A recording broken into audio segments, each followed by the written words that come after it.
Welcome to chapter 7 in DSA series. ఈ చాప్టర్‌లో మనం చాలా ఇంపార్టెంట్ అయిన time complexity and space complexity యొక్క కాన్సెప్ట్స్‌ని డిస్కస్ చేయబోతున్నాం. ఈ కాన్సెప్ట్స్ డిఎస్ఏ సిరీస్‌లో చాలా ఇంపార్టెంట్ అయిన కాన్సెప్ట్స్. ఎందుకంటే మనం ఏ అల్గారిథం రాసినా కూడా దాని యొక్క పర్ఫార్మెన్స్‌ని కానీ, అది ఎంత ఎఫిషియంట్ వేలో అవుట్‌పుట్‌ని తీసుకొనొస్తుంది, ఈ అనాలిసిస్‌ని చేయడానికి మనకి ఈ కాన్సెప్ట్స్ అనేటివి చాలా హెల్ప్ అయితాయి. మీరు ఇన్ కేస్ నా ప్రీవియస్ చాప్టర్స్ చూడకపోతే ఈ ఛానల్ యొక్క ప్లేలిస్ట్‌లో డిఎస్ఏ సిరీస్ అని ఉంటుంది. You can check it out there. చాలామంది నా ప్రీవియస్ వీడియోస్ చూశారు. చాలా తక్కువ మంది సబ్స్క్రైబ్ అయ్యారు. సో, మీరు గాని నా వీడియోస్ చూస్తూ ఈ వీడియోస్ నచ్చినట్లయితే ప్లీజ్ లైక్ అండ్ సబ్స్క్రైబ్. అది నాకు కొంచెం సపోర్ట్ ఇచ్చినట్టు అవుతుంది. సో, ఈ చాప్టర్‌లో మనం ఇందాక చెప్పినట్టు మనం డీటెయిల్డ్‌గా time complexity and space complexity యొక్క కాన్సెప్ట్స్‌ని వెరీ ఈజీగా విత్ రియల్ టైమ్ ఎగ్జాంపుల్స్‌తో మనం నేర్చుకోబోతున్నాం. So, let's get started. Hi, hello, this is Teja. Welcome to బస్2 లెర్నింగ్స్.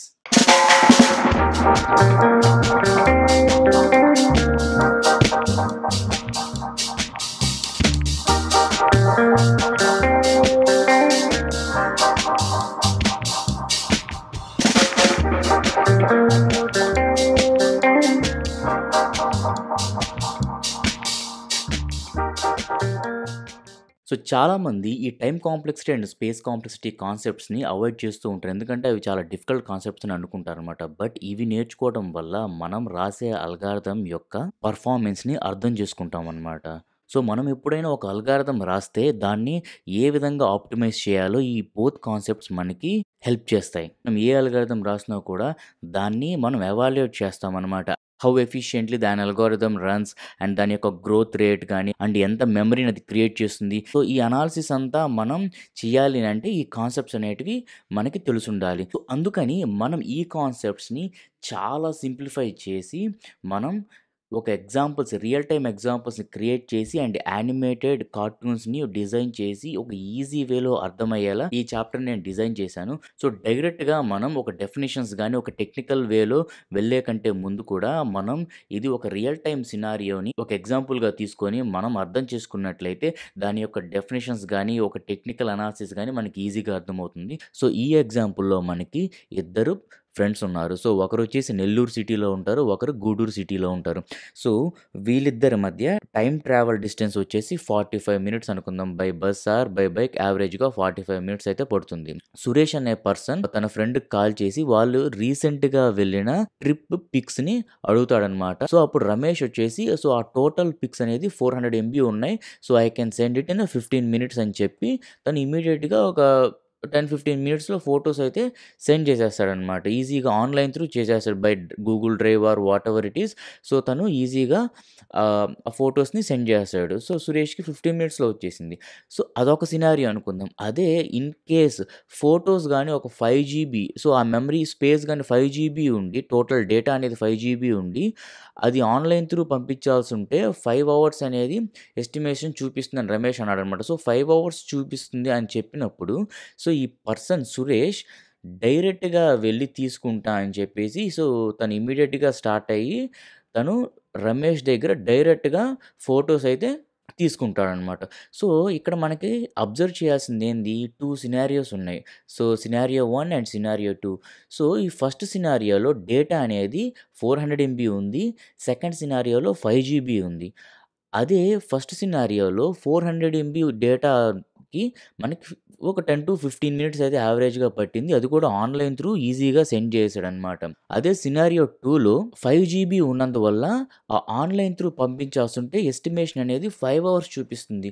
సో, దాన్ని బట్టి మనకేమర్థమైంది, ఇన్‌పుట్ సైజ్ అంటే ఇన్‌పుట్ డేటాని బట్టి అవుట్‌పుట్ కోసం మనకి ఎంత టైం అయితే పడుతుందో అది ఇంక్రీజ్ అవుతూ ఉంటుందనమాట.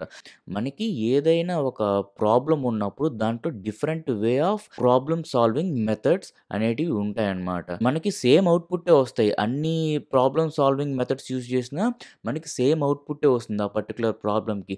బట్ ఏ మెథడ్ యూజ్ చేస్తే మనకి అవుట్‌పుట్ అనేది ఎఫిషియంట్‌గా వస్తుందో we have to identify that particular method to get the output in a efficient way. So, ఇప్పుడు డిస్కస్ చేసిన ఎగ్జాంపుల్‌ని బట్టి మనకి టైమ్ కాంప్లెక్సిటీ అనేది ఒక హై లెవెల్‌లో అర్థమైంది. చాలామంది టైమ్ కాంప్లెక్సిటీ అంటే ఏంటంటే, మనం రాసిన అల్గారిథం అవుట్‌పుట్ కోసం చేసే ఒక ఎగ్జిక్యూషన్ ప్రాసెస్ టైమ్‌ని టైమ్ కాంప్లెక్సిటీ అని అని ఒక అజంప్షన్‌తో ఉంటారనమాట. అంటే మనం ఎప్పుడైనా ఒక అల్గారిథం రాసినప్పుడు అది అవుట్‌పుట్ కోసం ఎంత టైం అయితే తీసుకుంటుందో దాన్ని టైమ్ కాంప్లెక్సిటీ అని చాలామంది ఒక అజంప్షన్స్‌తో ఉంటారనమాట. సో, టైమ్ కాంప్లెక్సిటీ అంటే ఎగ్జిక్యూషన్ టైమ్ కాదు. ఎప్పుడైనా ఇంటర్వ్యూలో ఇంటర్వ్యూయర్ అల్గారిథం యొక్క ఎగ్జిక్యూషన్ టైమ్ అడిగాడంటే that is a different question. And time complexity algorithm యొక్క టైమ్ కాంప్లెక్సిటీని అడిగాడంటే that is a different question. So, ఆ రెండిటికి తేడా ఏంటి? మనం ఇప్పుడు డిస్కస్ చేద్దాం. ఒక అల్గారిథం రాసాము అనంటే దానికి 2 టైప్స్ ఆఫ్ టైమ్స్ ఉంటాయి. ఒకటి వచ్చేసి మనకి execution time and run time. So, ఈ ఎగ్జిక్యూషన్ టైమ్ అనేది ఏందంటే డిఫరెంట్ ఎక్స్‌టర్నల్ ఫ్యాక్టర్స్‌తో డిపెండ్ అయి ఉంటాయన్నమాట. ఆ ఎక్స్‌టర్నల్ ఫ్యాక్టర్స్ అంటే ఏంటి? లోకల్ ఎన్వైర్న్‌మెంట్ అంటే ఏంటి? మనం వాడే కంప్యూటర్ మెషిన్ కానీ whether it is a Mac, Windows or like processor, RAM, memory, మీరు వైఫై వాడుతున్నారా? లేకపోతే ల్యాన్ వాడుతున్నారా? సో, ఇలా మనకి డిఫరెంట్ ఎక్స్‌టర్నల్ ఫ్యాక్టర్స్ మీద డిపెండ్ అయి ఉంటుందనమాట. సో, మనం ఏ కోడ్ అయినా ఒక పర్టిక్యులర్ లాజిక్ అనేది రాసినప్పుడు ఇన్ ఎనీ ప్రోగ్రామింగ్ లాంగ్వేజ్ మనకి ఈ లోకల్ ఎన్వైర్న్‌మెంట్‌ని బట్టి ఆ కోడ్ అనేది ప్రాసెస్ యొక్క టైమ్‌ని వేరీ అవుతూ ఉంటుంది. లెట్స్ సే మ్యాక్ బుక్‌లో మనం కోడ్ రాస్తున్నాము. ఒక పర్టిక్యులర్ ప్రోగ్రామింగ్ లాంగ్వేజ్‌లో whether it is a Python or like TypeScript whatever the programming language అది ఎగ్జిక్యూషన్ పెర్ఫార్మన్స్ అనేది మనకి డిపెండ్స్ ఆన్ ఆ లోకల్ ఎన్వైర్న్మెంట్‌ని బట్టి డిపెండ్ అయి ఉంటుంది. But time complexity is not related to execution time. మరి ఏంటి? So, time complexity is related to run time. మరి రన్ టైమ్‌కి, ఎగ్జిక్యూషన్ టైమ్‌కి డిఫరెన్స్ ఏంటి? రన్ టైమ్ అంటే ఏంటంటే first of all it is not related to any external factors అనమాట. సో, ఈ లోకల్ ఎన్వైర్న్మెంట్‌తో గానీ, ఏ ఎక్స్‌టర్నల్ ఫ్యాక్టర్స్‌తో డిపెండ్ అయ్యి ఉంటది. అందుకని మనం దాన్ని అవాయిడ్ చేసేస్తాం ఈ ఎగ్జిక్యూషన్ టైమ్‌ని. సో, ఇప్పుడు మనం ఈ రన్ టైమ్‌ని మనం ఏంటనేది డిస్కస్ చేద్దాం. సో, ఈ రన్ టైమ్ అనేది first of all independent of external factors and it is depend on input size and it is basically identify the number of operations performed. So based on the input size మనకి ఆ అల్గారిథంలో ఎన్ని number of operations perform అవుతాయి అని analyse చేసేదే మనకి time complexity.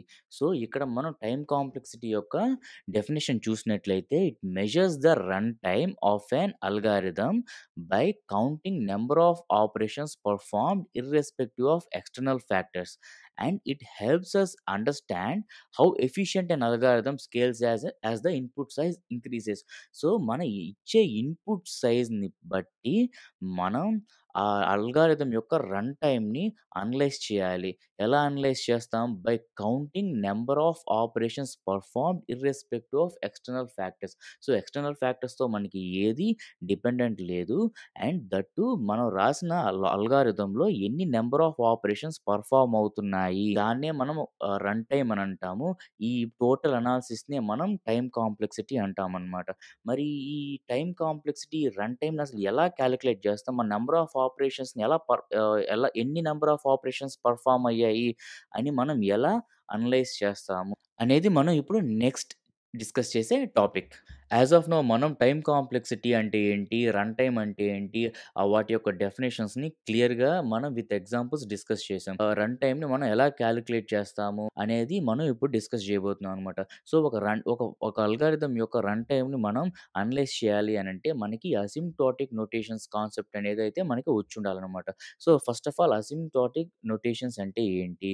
So, బేసిక్‌గా it is a mathematical way to describe the growth of a function as input size grows. So, మనం ఇందాక నుంచి డిస్కస్ చేస్తున్నట్లే మనం ఇన్పుట్ సైజ్ ఇంక్రీజ్ అయినప్పుడు ఆ పర్టిక్యులర్ అల్గారిథం గాని ఫంక్షన్ యొక్క ఆ గ్రోత్ రేట్ ఏంటి? దాని యొక్క రన్ రేట్ ఏంటి? అనేది ఒక మ్యాథమెటికల్ వేలో డిస్క్రైబ్ చేసేదే మనకి ఈ అసిమ్ప్టోటిక్ నొటేషన్ అనమాట. సో, దానివల్ల ఏమవుతుంది మనకి బేసిక్‌గా we can find out efficiency of algorithm by analysing and comparing అనమాట. సో, వన్స్ మనం అనలైజ్ చేసి కంపేర్ చేసి ఆ అల్గారిథంని ఆప్టిమైజ్ చేశాక సో, ఆ అల్గారిథం అనేది ఇంకా బెటర్ పెర్ఫార్మన్స్ అయితే ఇస్తుందనమాట.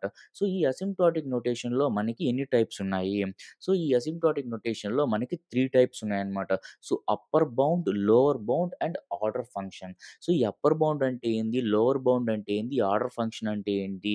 అనేది మనం ఈ టెక్నికల్ డెఫినిషన్స్ డిస్కస్ చేసే కంటే ముందు మనం ఒక బేసిక్ ఎగ్జాంపుల్‌ని గాని చూసినట్లయితే రియల్ టైమ్ ఎగ్జాంపుల్‌ని మనకి ఈ కాన్సెప్ట్స్, ఈ ఈ టెక్నికల్ డెఫినిషన్స్ అనేటివి ఇంకా ఈజీగా అర్థమవుతాయన్నమాట. సో, మనం ఈ ఎగ్జాంపుల్‌ని చూసినట్లయితే మనకి అసిమ్ప్టోటిక్ నొటేషన్స్‌లో ఉన్న టైప్స్ ఏదైతే మనకి అప్పర్ బౌండ్ ఉందో, లేకపోతే lower bound and order functions ఉన్నాయో అవి క్లియర్‌గా అర్థమవుతాయన్నమాట.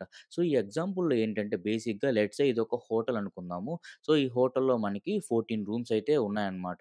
సో, ఈ 14 రూమ్స్‌లో లెట్స్ సే ఇక్కడ ఒక పర్సన్ ఉన్నాడు. సో, ఆ పర్సన్ వచ్చేసి ఒక సర్విస్ బాయ్ అనుకుందాం. సో, ఈ సర్విస్ బాయ్ ప్రీవియస్‌గా వర్క్ చేస్తున్నప్పుడు అంటే రూమ్స్ క్లీన్ చేస్తున్నప్పుడు ఒక ఏదో ఒక రూమ్‌లో సంబంధించిన కీస్ అనేటివైతే మర్చిపోయాడనమాట. ఏ రూమ్‌లో పెట్టాడో. So, now the task is find the key in whatever the rooms available ఉన్నాయో, ఆ రూమ్స్ అన్నిటిని ఫైండ్ ఔట్ చేయాలనమాట. సో, అది టాస్క్ అనమాట. సో, ఇక్కడ 14 రూమ్స్ ఉన్నాయి. లెట్స్ సే ఆ సర్విస్ బాయ్ రూమ్ నంబర్ 1 నుంచి అంటే అసెండింగ్ ఆర్డర్‌లో స్టార్ట్ చేసాడు. 1-14 స్టార్ట్ చేసాడనమాట. సో, ఫస్ట్ తను రూమ్ నంబర్ 1లో ఫైండ్ ఔట్ చేయటం అయితే జరిగింది. సో, రూమ్ నంబర్ 1లోనే ఆ కీస్ ఉండటం అయితే జరిగిందనమాట. He found the keys in the room number 1 itself. So, అప్పుడు అదేమవుతుంది? అదొక బెస్ట్ కేస్ అవుతుందనమాట. అంటే తను ఇప్పుడు రూమ్ నంబర్ 1లోనే తనకి కీస్ దొరకడం వల్ల ఏమైతుంది?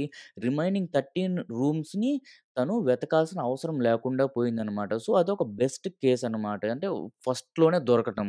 అలాగే లెట్స్ సే మనకి రూమ్ నంబర్ 1లో వెతికాడు లేదు, 2లో వెతికాడు లేదు, 3లో, 4లో, 5, 6, 7 సో, 7 దాకా వెళ్ళాడు. 7లో దొరికింది. సెవెంత్ రూమ్‌లో తనకి కీస్ అయితే దొరకడం అయితే జరిగిందనమాట. సో, అప్పుడదేమవుతుంది?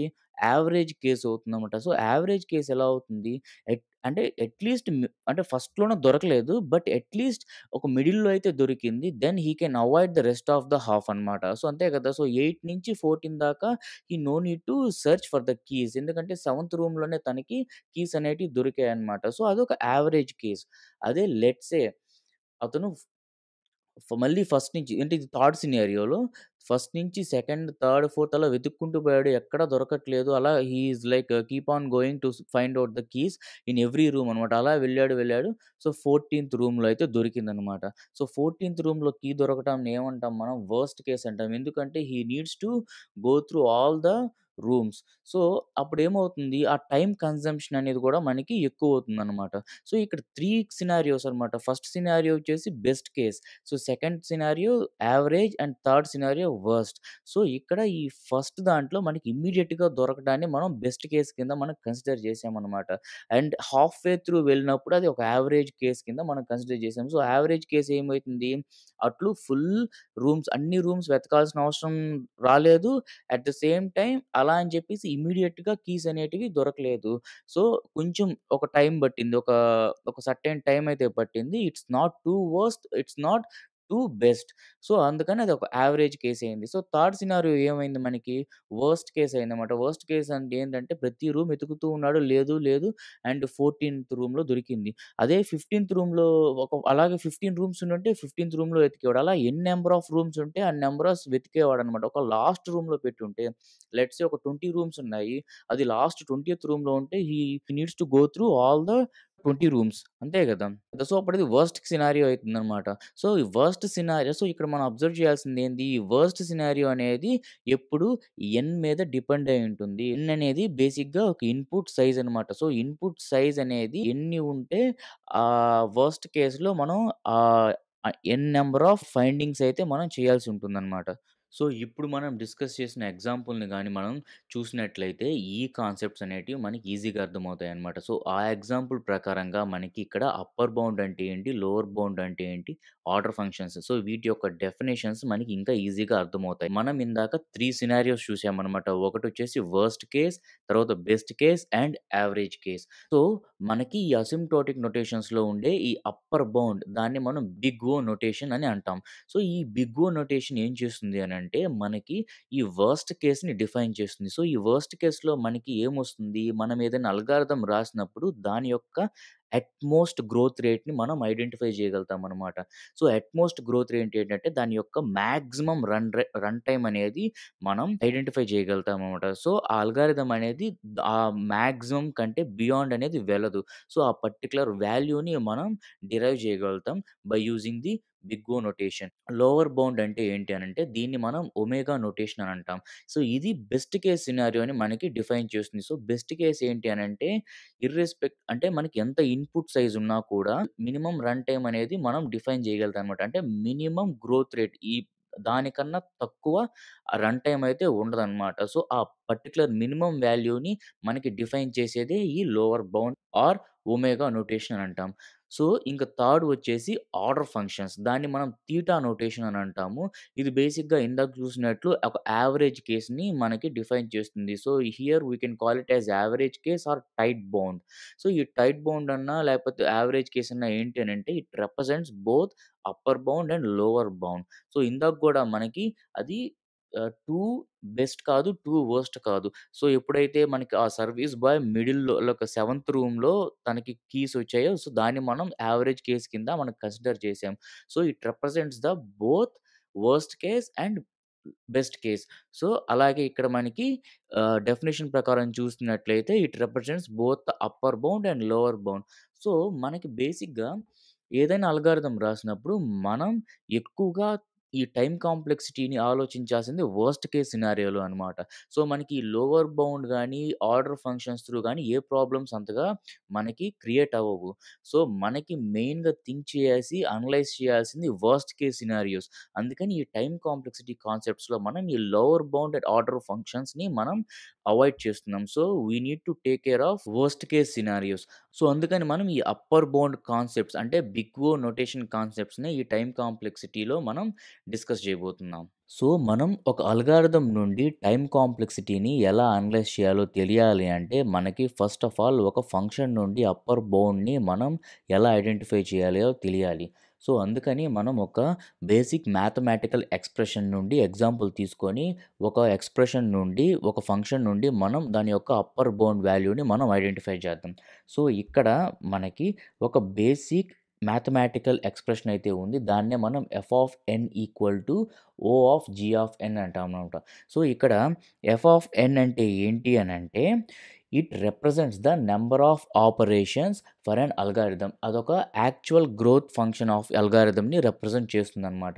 అదే జీ ఆఫ్ ఎన్ అంటే ఏంటి అనంటే, it simplified the function representing an upper bound on the growth rate of F of N. So, F of n అనేది ఒక ఫంక్షన్ అనుకుంటే దాని యొక్క అప్పర్ బౌండ్ గ్రోత్ రేట్‌ని అంటే వర్స్ట్ కేస్‌ని రిప్రజెంట్ చేసేదే జీ ఆఫ్ ఎన్. అందుకే మనం F of N equal to O of G of N. So, ఇక్కడ ఓ అంటే ఏంది? Big O notation. సో, ఈ బిగ్ ఓ నొటేషన్ అంటేనే మనకి వర్స్ట్ కేస్‌ని డిఫైన్ చేసేదనమాట. ఓకేనా? సో, అందుకనే మనకి ఎప్పుడైనా సరే ఈ ఎఫ్ ఆఫ్ ఎన్ అనేది grows no faster than G of n asymptotically. G of n అనేది ఒక వర్స్ట్ కేస్ సినారియోని డిఫైన్ చేస్తుంది. సో, అప్పుడు ఆ ఫంక్షన్ అనేది ఆ జీ ఆఫ్ ఎన్ యొక్క రన్ టైమ్ వాల్యూ ఏదైతే ఉంటుందో దానికి మించి ఈ ఫంక్షన్ ఎఫ్ ఆఫ్ ఎన్ అనే ఫంక్షన్ అయితే వెళ్ళదు అని ఇక్కడ దాని యొక్క మీనింగ్ అనమాట. సో, ఫస్ట్ ఆఫ్ ఆల్ మనం అసలు ఒక ఫంక్షన్ నుండి ఈ worst case upper bound growth రేట్‌ని మనం ఎలా ఐడెంటిఫై చేస్తాం? దానికి మనకి కొన్ని స్టెప్స్ ఉన్నాయన్నమాట. How to identify upper bound from the F of N. So, ఇక్కడ ఫస్ట్ స్టెప్ వచ్చేసి identify the dominant terms and second ignore the non dominant terms and extract constants from dominant term and express the G of n as the upper bound. So, ఈ steps యొక్క meaning ఏంటి అనంటే, మనకొక expression ఉన్నప్పుడు, ఒక mathematical expression అయితే ఉన్నప్పుడు, ఆ ఎక్స్‌ప్రెషన్‌లో మనం ఫస్ట్ డామినెంట్ టర్మ్స్ అని ఐడెంటిఫై చేయాలి.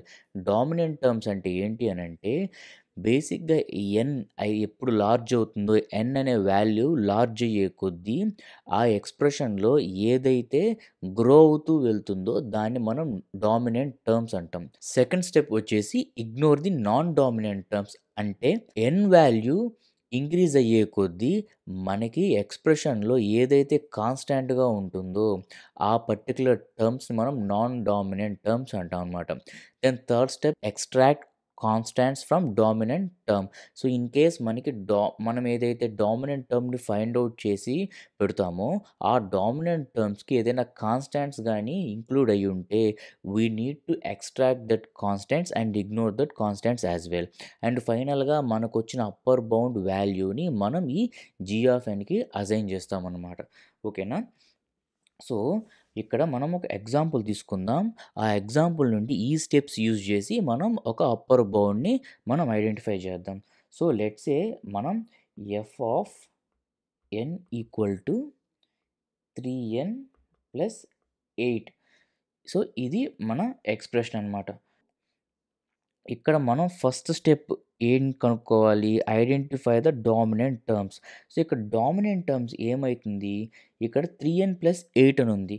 సో, ఈ 3n సో, ఎప్పుడైతే n వాల్యూ చేంజ్ అవుతూ ఇంక్రీజ్ అవుతుందో, ఇక్కడ గూడా మనకి ఈ వాల్యూ చేంజ్ అవుతూ పోతూ ఉంటుందనమాట. ఇది గూడా పెరుగుతూ పోతూ ఉంటుంది.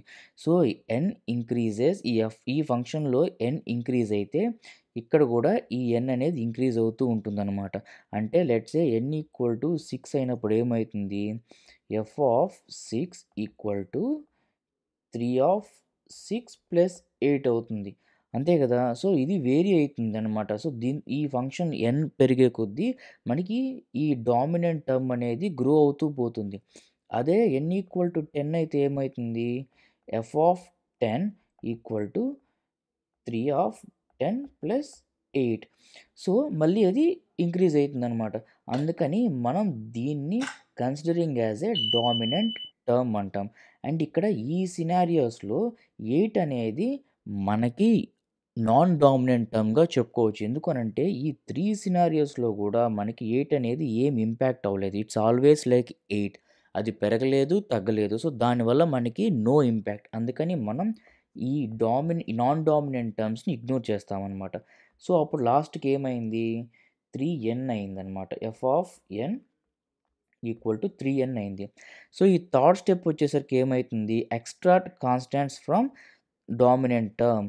సో, ఇది డామినెంట్ టర్మ్‌గా మనం ఫైండ్ ఔట్ చేసినప్పుడు అందులో మనకి 3 అనేది ఒక కాన్స్టాంట్‌గా ఉందనమాట. సో, ఆ 3 అనేది గూడా మనం ఇగ్నోర్ చేయొచ్చనమాట. సో, ఎందుకు ఇగ్నోర్ చేయొచ్చు అనంటే, ఇక్కడ బేసిక్‌గా మనకి గ్రోత్ అవుతూ వెళ్ళేది ఈ యొక్క n మాత్రమే. సో, n పెరిగే కొద్దీ ఈ n వాల్యూ గ్రోత్ అవుతూ పోతుందే గానీ, ఈ 3 అనేది ఆల్వేస్ అలాగే ఉంటుంది. అందుకని మనం డామినెంట్ టర్మ్స్‌లో గూడా కాన్స్టాంట్ గాని ఇంక్లూడ్ అయ్యుంటే, we need to ignore that constants as well. So, ఇప్పుడు F of n equal to ఏమైతుంది? జస్ట్ n అయితుంది. సో, ఈ nని మనం జీ ఆఫ్ ఎన్‌కి అసైన్ జేయాలనమాట. సో, జీ ఆఫ్ ఎన్‌కి అసైన్ జేసినప్పుడు ఏమవుతుంది? ఈ ఫంక్షన్ ప్రకారంగా మనకి F of n equal to big O of n అయితుంది. ఎందుకంటే జీఎన్ ప్లేస్‌లో మనకి n వచ్చింది. సో, ఫైనల్‌గా మనం అప్పర్ బౌండ్ వాల్యూనైతే ఐడెంటిఫై చేశామనమాట ఫ్రమ్ ద అబోవ్ ఎక్స్‌ప్రెషన్. ఇంకో ఎగ్జాంపుల్ తీసుకుందామనమాట. సో, అది F of n equal to 4n square plus 5n plus 10. So, ఈ ఎక్స్‌ప్రెషన్‌లో మనకి ఈ స్టెప్స్ వైస్ చూసుకున్నట్లయితే F of n equal to so, first of all మనం identify the dominant terms. So, ఇక్కడ డామినెంట్ టర్మ్స్ ఏంది? ఈ 4n స్క్వేర్ అనమాట.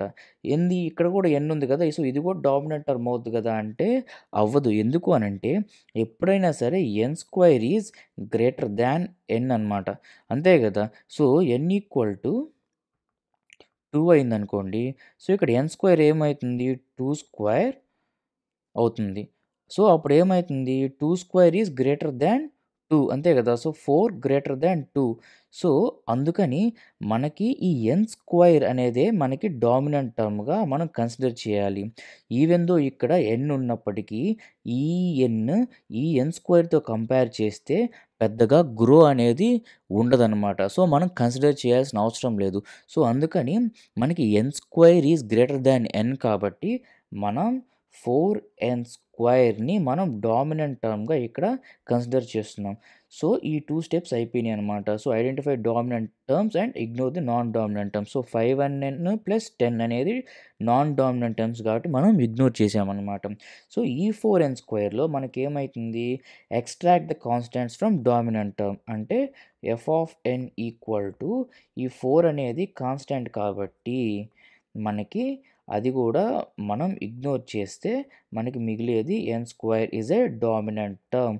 అదే మన యొక్క అప్పర్ బౌండ్ వాల్యూస్. మనం ఈ ఎన్ స్క్వేర్ని జీ ఆఫ్ ఎన్కి అసైన్ చేసినప్పుడు ఈ f of N equal to O of G of n ఏమవుతుంది? F of N equal to O of n square అవుతుంది.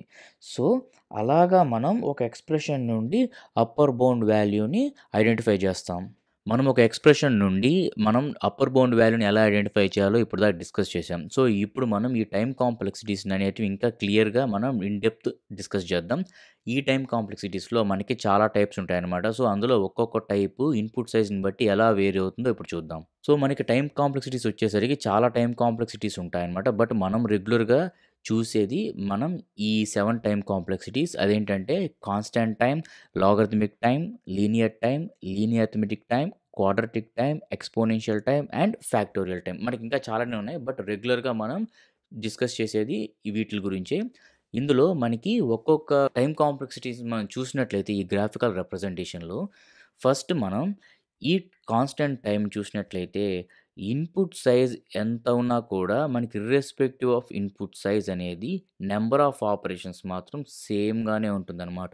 సో ఈ కాన్స్టెంట్ టైంకి మనకి ఇన్పుట్ సైజ్ అనేది మనకి అంత ఇంపాక్ట్ ఉంటదనమాట. So it doesn't matter. So ఎంత ఇన్పుట్ అయినా కూడా నెంబర్ ఆఫ్ ఆపరేషన్స్ అనేటివి కాన్స్టెంట్‌గానే ఉంటాయి. అదే మనం లాగరిథమిక్ టైం చూసినట్లయితే దట్ ఈస్ స్టిల్ బెటర్ అనమాట. So not like constant time. అంటే కాన్స్టెంట్ టైం అంత అంటే తక్కువ ఆపరేషన్స్ అయితే కాదు.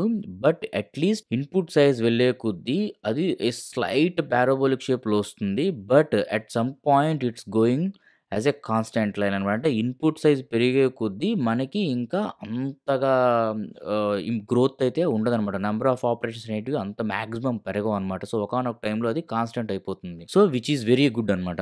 అదే లీనియర్ టైం అయితే అది ఎగ్జాక్ట్‌గా స్ట్రెయిట్ లైన్ అనమాట. సో ఈ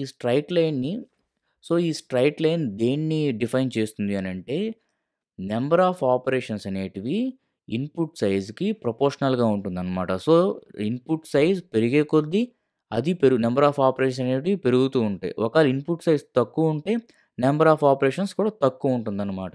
so number of operations is directly proportional to input size. So అలా అన్నప్పుడు మనకి ఏమైతుంది అనంటే ఒక తక్కువ ఇన్పుట్ సైజ్ ఉన్నప్పుడు అది తక్కువగా అంటే మంచిగా ఎఫిషియెంట్‌గా పెర్ఫార్మ్ చేస్తుంది. అదే ఎక్కువ input size it's like big number input size అనేది బిగ్ నంబర్ ఉందనుకోండి.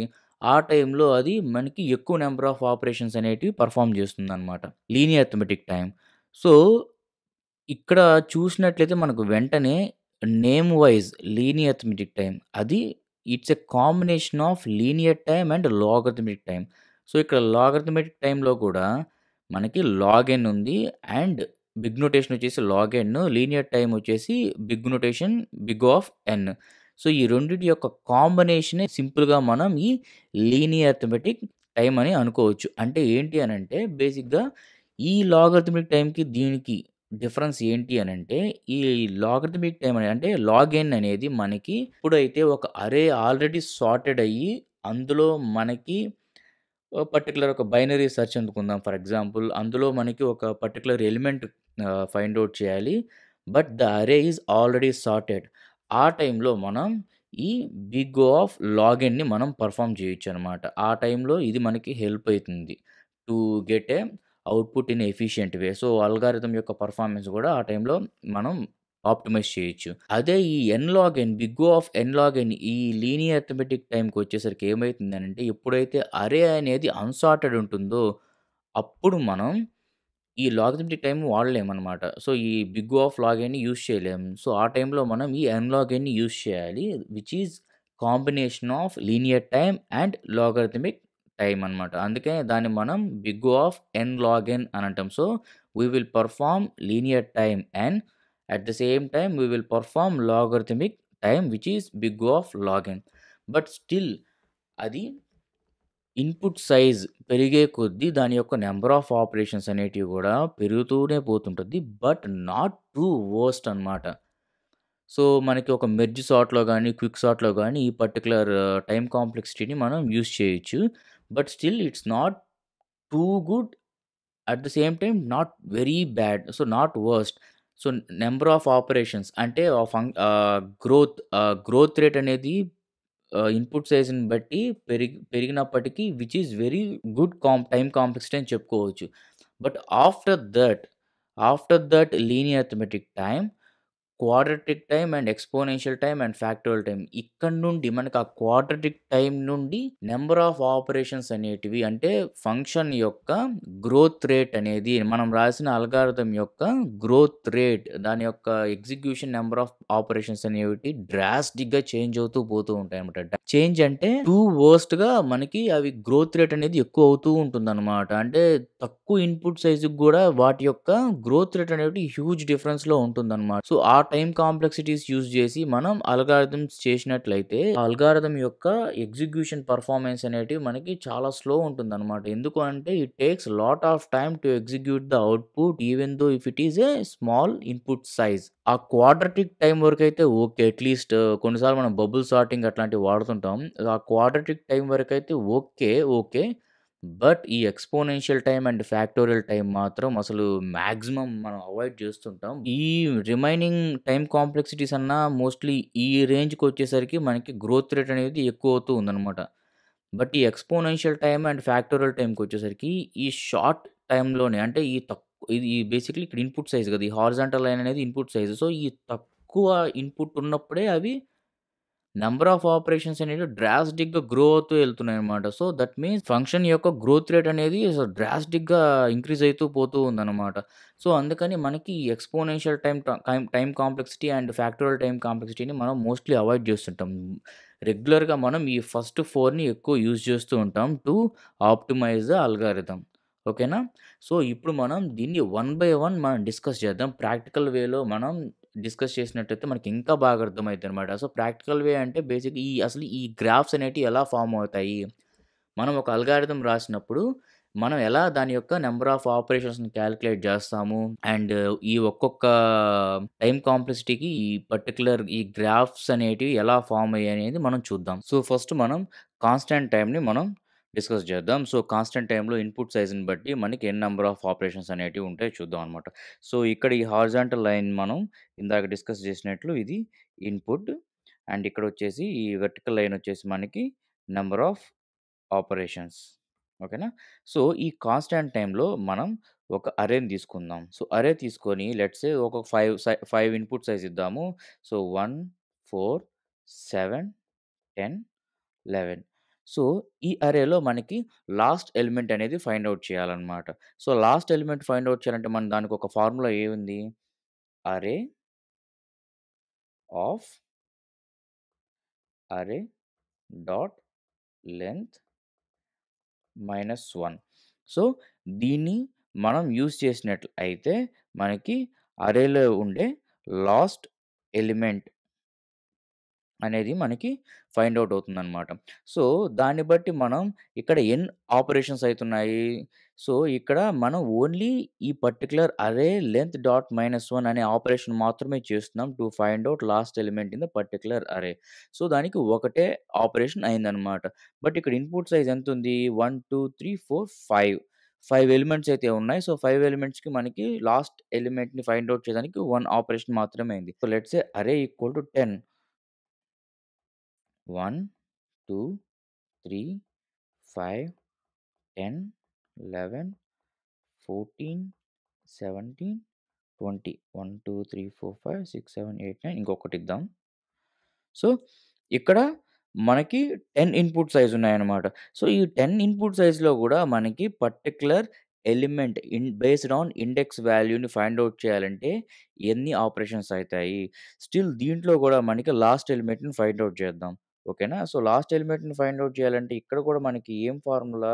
సింపుల్‌గా మనకి అరే ఆఫ్ అరే డాట్ లెంగ్త్ -1 అంటే మనకి ఆ లాస్ట్ ఇండెక్స్ యొక్క వాల్యూ అనేది మనకి రిటర్న్ అవుతుంది.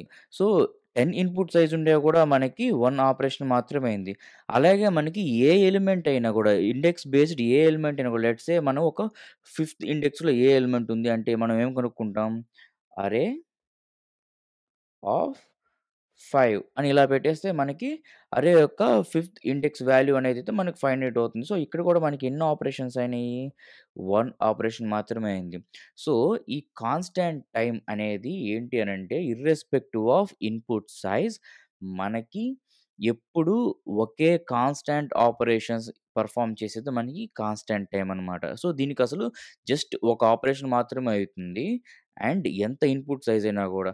సో, దీన్ని బట్టి మనం గ్రాఫ్ గాని గీసినట్లయితే లెట్స్ సే ఇప్పుడు 5 ఇన్‌పుట్ సైజ్‌కి 1 ఆపరేషన్ అయింది. సో, 5 అంటే ఇక్కడ ఏముంటది 4 ఇన్ బిట్వీన్ 4 అండ్ 6 సో, 7 కాబట్టి సో, ఇక్కడ 5 వస్తుంది. అండ్ 1 ఆపరేషనే. సో, ఇక్కడ 1 ఆపరేషన్ అంటే ఆల్‌మోస్ట్ లైక్ లెట్స్ సే ఇక్కడ ఉంటుందనుకుందాం. సో, అంటే పాయింట్ ఇక్కడొస్తుంది. అదే 10కి ఎన్నయినియి? ఇట్లా అయినియి. అదే 18కి ఎన్నయితాయి? సేమ్ 18 ఇన్‌పుట్ సైజ్ ఉంటే గూడా మనకి పర్టిక్యులర్ ఇండెక్స్ బేస్డ్ వాల్యూ గావాలన్నా, లేతే ఫస్ట్ ఎలిమెంట్ గావాలన్నా, లేదా మిడిల్ ఎలిమెంట్ కావాలన్నా, లాస్ట్ ఎలిమెంట్ కావాలన్నా ఎన్ని ఆపరేషన్స్ అయితాయి? జస్ట్ 1 ఆపరేషన్ మాత్రమే మనకి అయితుందనమాట. 18, 20కి గూడా మనకి 1 ఆపరేషన్ అయితుంది. సో, అందుకనే మనకి గ్రాఫ్‌లో మనకి కాన్స్టాంట్ టైమ్ అనే టైమ్ కాంప్లెక్సిటీ ఎప్పుడు మనకి స్ట్రెయిట్‌గానే ఉంటుందనమాట. సో, దీంట్లో మనకి జస్ట్ 1 ఆపరేషన్ మాత్రమే అయితుంది. అది ఇర్రెస్పెక్టివ్ ఆఫ్ ఇన్‌పుట్ సైజ్. ఓకేనా? సో, మీకు ఇప్పుడు క్లారిటీ వచ్చింది కదా! కాన్స్టాంట్ టైమ్ అంటే టైమ్ కాంప్లెక్సిటీ అంటే ఏంటో. సో, నెక్స్ట్ వచ్చేసి మనం లాగరిథమెటిక్ టైమ్ కాంప్లెక్సిటీని చూద్దాము. అంటే big O of log n. So, దీన్ని మనం ప్రీవియస్‌గా మనం ఈ గ్రాఫికల్ రిప్రజెంటేషన్ చూసినప్పుడు మనకి ఒక స్లైట్ పారాబోలిక్ షేప్‌లో అయితే వచ్చిందన్నమాట. మరి not like a straight line like constant time ఒక స్లైట్ పారాబోలిక్ అయితే వచ్చిందన్నమాట. సో, దట్ మీన్స్ ఏంటి అంటే నంబర్ ఆఫ్ ఇన్‌పుట్ సైజ్ అనేది ఇంక్రీజ్ అవుతూ ఉంటే ఫంక్షన్ యొక్క గ్రోత్ రేట్ అంటే నంబర్ ఆఫ్ ఆపరేషన్స్ కూడా పెరుగుతూ పోతూ ఉంటాయి. బట్ ఆ స్లైట్ వేరియేషన్ అంటే ఏమైతుందంటే అంత హ్యూజ్ వేరియేషన్ అయితే నంబర్ ఆఫ్ ఆపరేషన్స్‌లో మనకి కనపడదు. సో, దాన్ని మనం ఒక ప్రాక్టికల్ వేలో మనం ఇప్పుడు డిస్కస్ చేద్దాం. సో, ఈ బిగ్ O ఆఫ్ లాగ్ ఎన్ అంటే లాగరిథమెటిక్ టైమ్ కాంప్లెక్సిటీ పర్టిక్యులర్ టైమ్ కాంప్లెక్సిటీని మనం ఎప్పుడు పెర్ఫార్మ్ చేస్తాము అనంటే, ఒక బైనరీ సెర్చ్ అనే ప్రాసెస్‌లో మనం చేస్తాం. సో, బైనరీ సెర్చ్ అంటే ఏంటి అంటే, మనకి ఒక ఆల్రెడీ సార్టెడ్ అరే ఉందనుకుందాం. సో, ఆల్రెడీ సార్టెడ్ అరే. సో, అరే ఈక్వల్ టు 2, 4, 6, 8, 10, 12, 14, 6 సో, ఇట్లా 8 అనే ఇన్‌పుట్ సైజ్ తీసుకుందామనమాట. సో, ఇక్కడ ఇన్‌పుట్ సైజ్ అనేది 8 అండ్ విచ్ ఈస్ సార్టెడ్. మనం ఈ సార్టెడ్ అరేలో ఏదైనా ఒక పర్టిక్యులర్ టార్గెటెడ్ ఎలిమెంట్‌ని ఫైండ్ ఔట్ చేయాలి అన్నప్పుడు మనం ఈ బైనరీ సెర్చ్ అనే ప్రాసెస్‌ని మనం ఫాలో అవుతాం అనమాట. సో, ఈ బైనరీ సెర్చ్ అనేది ఎలా ఫాలో అవుతాం? ఒక ఆల్రెడీ అరే అనేది సార్టెడ్ అయ్యిందనమాట. సో, అందుకని మనం ఏదైనా పర్టిక్యులర్ ఎలిమెంట్‌ని ఫైండ్ ఔట్ చేయాలి అనంటే ఈ అరేని మనం first divide and conquer method follow అయ్యేసి ఆ పర్టిక్యులర్ టార్గెట్ ఎలిమెంట్‌ని ఫైండ్ ఔట్ చేస్తామనమాట. సో, ఈ డివైడ్ అండ్ కాంకర్ ప్రాసెస్ ఏంటి అనంటే ఉన్న అరేని ఫస్ట్ మనం హాఫ్‌గా స్ప్లిట్ చేస్తామనమాట. 2 హాఫ్స్‌గా చేస్తాం. సో, లాజిక్ ప్రకారంగా మనకి ఏ హాఫ్‌లో అయితే పర్టిక్యులర్ టార్గెట్ ఎలిమెంట్ ఉండొచ్చో మనం అనలైజ్ చేసి అనదర్ టార్గెట్ ఎలిమెంట్‌ని మనం అవాయిడ్ చేస్తామనమాట. సో, ఈ కాన్సెప్ట్ మీకు introduction of data structures and అల్గారిథమ్స్‌లో మీకు ఒక క్రూజ్ ఎగ్జాంపుల్‌లో నేను మీకు క్లియర్‌గా ఎక్స్‌ప్లెయిన్ చేశాననమాట. సో, మీకు గాని అది గాని గుర్తుంటే సో, ఈ కాన్సెప్ట్ మనకి ఈజీగా అర్థమైతుంది. సో, ఇఫ్ ఇన్ కేస్ మీకు అది గుర్తు లేకపోతే జస్ట్ ఒక 5 మినిట్స్ స్పెండ్ చేసి you can just revise that video. మీకు ఇంకా బాగా క్లియర్‌గా అర్థమైతుందనమాట. సో, ఈ డివైడ్ అండ్ కాంకర్ మెథడ్ ఎలా మనకి హెల్ప్ అయితుందో. సో, మనం ఇప్పుడు ఇక్కడ డిస్కస్ చేసినట్లయితే, మనం ఫస్టు 8 ఇన్‌పుట్ సైజ్ ఉండే అరేని 2 హాఫ్స్‌గా చేస్తాము.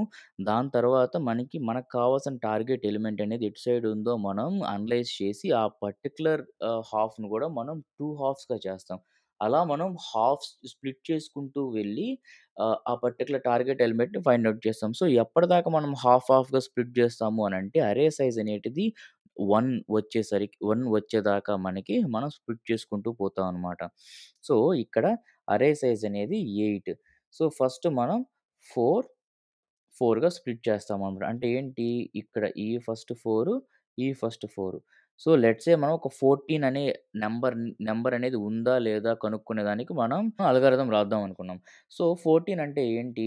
సో, ఇది ఆల్రెడీ సార్టెడ్ అరే గాబట్టి మనం ఇఫ్ కండిషన్ యూజ్ చేసుకొని ఆ కండిషన్ ప్రకారంగా ఆ 14 అనేది ఎటు సైడ్ రైట్ సైడ్ ఉందా? లెఫ్ట్ సైడ్ ఉందా? మనం అనలైజ్ చేసి అంటే ఇది లెఫ్ట్ సైడ్, ఇది రైట్ సైడ్ అనుకుందాం.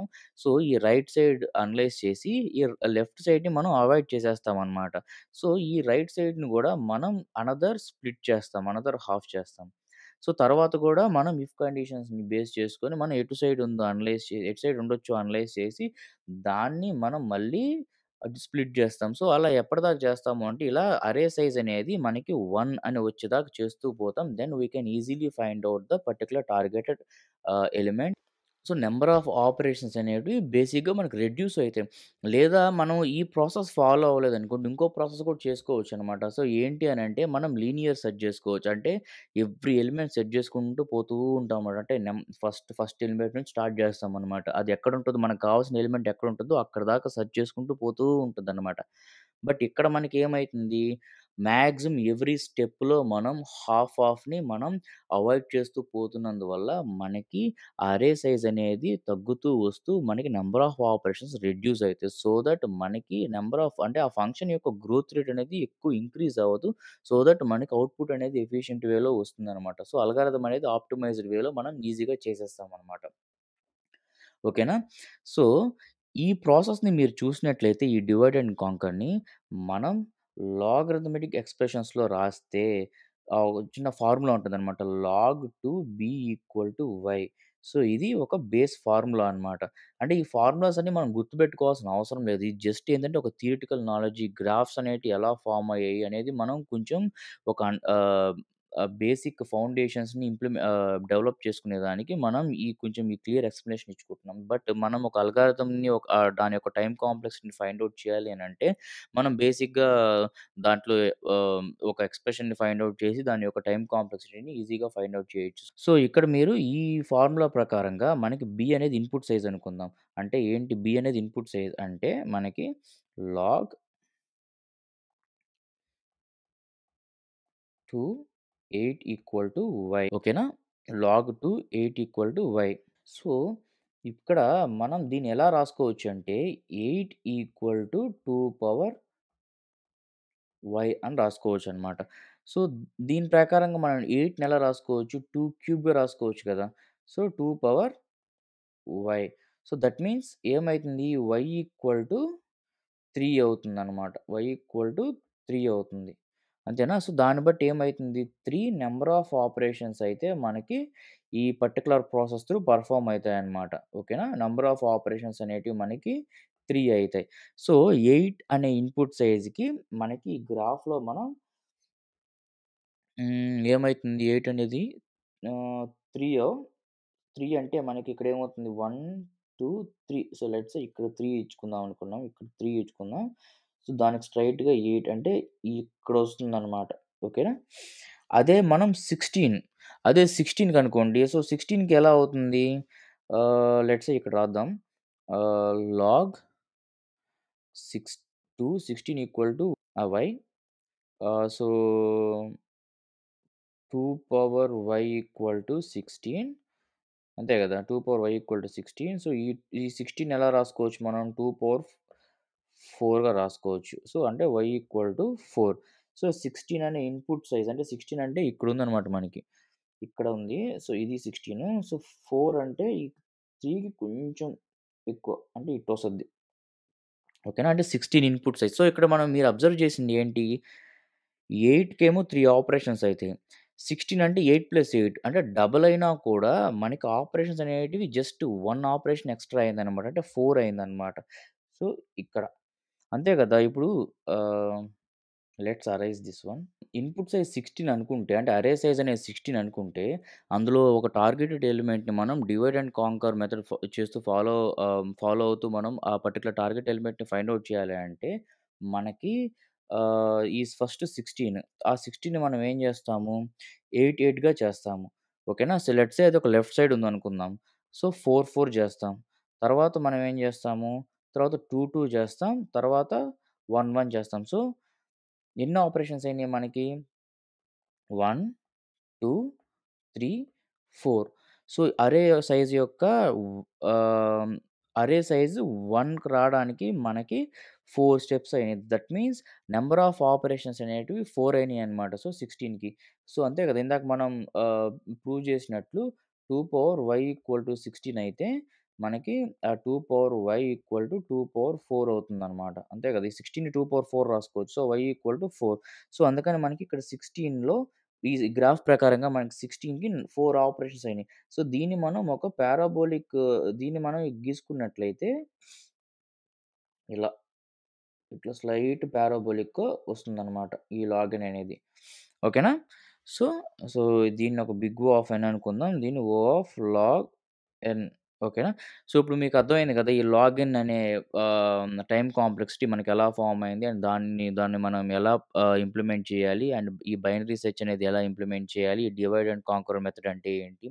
మనం ఒక సార్టెడ్ అరేని మనం హాఫ్ ఆఫ్ చేసుకొని మనం టార్గెట్ ఎలిమెంట్‌ని ఎలా ఫైండ్ ఔట్ చేస్తే మనకి నంబర్ ఆఫ్ ఆపరేషన్స్ అనేటివి రెడ్యూస్ అవుతాయి అనే కాన్సెప్ట్ మనం ఈ లాగ్ ఎన్‌లో మనం డిస్కస్ చేసాం. సో, మనం ఇప్పుడు లీనియర్ టైమ్‌ని డిస్కస్ చేద్దాం. లీనియర్ టైమ్ అంటే బేసిక్‌గా ఒక స్ట్రెయిట్ ఫార్వర్డ్ అనమాట. అంటే మనకి ఇన్‌పుట్ సైజ్ ఎన్ని ఉంటే దాన్ని బట్టి మనకి నంబర్ ఆఫ్ ఆపరేషన్స్ అనేది డైరెక్ట్‌లీ ప్రపోర్షనల్‌గా ఉంటుందన్నమాట. సో, లెట్స్ సే మనం ఒక అరే తీసుకున్నాం. ఇది చాలా సింపుల్. అరే తీసుకున్నాం. అరేలో మనకి దీని ఇన్‌పుట్ వచ్చేసి ఎంత 4 అనమాట. అంటే 4 ఎలిమెంట్స్ ఉన్నాయి. సో, ఈ 4 ఎలిమెంట్స్‌లో మనకి లెట్స్ సే ఒక 8 అనే నంబర్ ఉందా లేదా కనుక్కోవాలనమాట. సో, దీంట్లో మనం ఏం చేస్తాము ఫ్రమ్ ఫస్ట్ అంటే ఇండెక్స్ 1 నుంచి సెర్చ్ చేస్తూ పోతామనమాట. అంటే ఫస్ట్ ఆఫ్ ఆల్ మనం సెర్చింగ్ అనేది ఇక్కడ స్టార్ట్ చేస్తామనమాట. ఇక్కడ స్టార్ట్ చేసాక ఇక్కడి నుంచి కంటిన్యూ ఎవ్రీ ఎలిమెంట్ కంటిన్యూ చేస్తూ పోతూ ఉంటాం. సో, 8 అనేది ఎక్కడ మనకి కనిపిస్తుందో అక్కడి దాకా చేస్తూ పోతాం. లెట్స్ సే ఇక్కడ 8 అనేది లాస్ట్ ఎలిమెంట్ ఉంది. అంటే మనకి 4 ఆపరేషన్స్ జరుగుతాయన్నమాట. సో, ఇక్కడ మనం ఈ గ్రాఫ్ ప్రకారంగా 4 అనేది ఇక్కడుంటుంది. సో, ఇక్కడ 4 అంటే ఈడ ఎగ్జాక్ట్‌గా ఇక్కడ వస్తదన్నమాట మనకి. అదే మనకి అరే సైజ్ ఒక లెట్స్ సే అరే అనేది ఇలా ఉందనుకుందాం. అరే ఈక్వల్ టు 1, 5, 10, 4, 12, 13, 16. సో, అరే కౌంట్ ఎంత? 1, 2, 3, 4, 5, 6, 7. సో, 7 ఉందనమాట. సో, ఇందులో మనకి ఒక పర్టిక్యులర్ టార్గెట్ ఎలిమెంట్ అనేది మనం ఫైండ్ ఔట్ జేయాలి. Whether that target element exists in that array or not. So, in case మనం దానికి లాజిక్ రాయాలి అనంటే, ఈ లీనియర్ టైమ్ కాంప్లెక్సిటీలో మనం ఇక్కడ 1 నుండి అంటే ఇండెక్స్ 0 నుండి స్టార్ట్ జేస్తాం మనం. 0 నుంచి స్టార్ట్ జేసి ఇలా ఎవ్రీ ఎలిమెంట్ మనం సెర్చ్ చేసుకుంటూ పోతూ ఉంటాం. సో, మనకి ఎప్పటిదాకైతే మనకి ఆ పర్టిక్యులర్ టార్గెట్ ఎలిమెంట్ కావాలో అప్పటిదాకా సెర్చ్ చేస్తూ పోతాం. లెట్స్ సే దీంట్లో మనకి బెస్ట్, వర్స్ట్, యావరేజ్ కేసులుంటాయన్నమాట. అంటే బెస్ట్ అంటే ఇన్ కేస్ ఆ పర్టిక్యులర్ టార్గెట్ ఎలిమెంట్ ఫస్ట్‌లోనే మనకి ఉందనుకోండి. That is good. మనకి నంబర్ ఆఫ్ ఆపరేషన్స్ తగ్గుతాయి. బట్ వర్స్ట్ కేస్ ఏంది? ఆ టార్గెట్ ఎలిమెంట్ అనేది ఒక లాస్ట్‌లో ఉన్నా లేదా అసలు లేకపోయినా మనం లాస్ట్ దాకా వెతుకుతూ చూస్తూ పోవాలి. అదే మనం మన ఎగ్జాంపుల్‌లో మనం రూమ్ కీస్ ఎగ్జాంపుల్‌లో మనం డిస్కస్ చేసాం. ఇన్ కేస్ పర్టిక్యులర్ కీ అనేది ఎక్కడుందో మనకి వర్స్ట్ కేస్‌లో తెలియాలంటే మనకి లాస్ట్ దాకా వెళ్లి చూస్తూ ఉండాలనమాట. అప్పుడు మాత్రం తెలుస్తుంది. సో, అప్పుడు ఎన్ని ఎన్ని ఆపరేషన్స్ అవుతాయి? ఎన్ని ఇన్‌పుట్ సైజ్ ఉంటే అన్ని ఆపరేషన్స్ అయితాయి. అందుకనే మనకి ఈ లీనియర్ టైమ్ కాంప్లెక్సిటీలో number of operations is directly proportional to input size. So, ఇక్కడ మనకి 7 ఆపరేషన్స్ ఉంటే అంటే ఇక్కడ 7 తీసుకుంటే మనకి ఇక్కడ 7 అయితది. సారీ, ఇక్కడ కొంచెం ఇక్కడైతది. 10 కంటే కొంచెం తక్కువ. అదే 10కైతే 10కి 10 అయితది. అదే 20 కంటే 20కి 20 అవుతది. సో, అలా ఇది ఒక స్ట్రెయిట్ లైన్‌కి వెళ్తదనమాట. సో, ఎంత ఇన్‌పుట్ సైజ్ ఉంటే అది ఒక number of operations is directly proportional to input size అనమాట. సో, దాంట్లో మనం వర్స్ట్ కేస్ తీసుకుంటామనమాట. సో, 20 ఇన్‌పుట్స్ 20 ఎలిమెంట్స్ ఉన్నాయి ఒక అరేలో. సో, మనకు ఆ 20 ఎలిమెంట్స్‌లో మనకు పర్టిక్యులర్ టార్గెట్ ఎలిమెంట్ కావాలి అనుకున్నప్పుడు, మనకప్పుడు ఏమైతుంది, వర్స్ట్ కేస్‌లో 20 సెర్చ్ చేయాల్సొస్తదనమాట. అదే 50 ఉంటే 50 సెర్చ్ చేయాల్సొస్తది. సో, అలా మనకి ఇన్‌పుట్ సైజ్ బట్టి మనం ఆపరేషన్స్ అనేటివి ఆ లాస్ట్ దాకా చేయాలి కాబట్టి, మనకి number of operations is directly proportional to input size.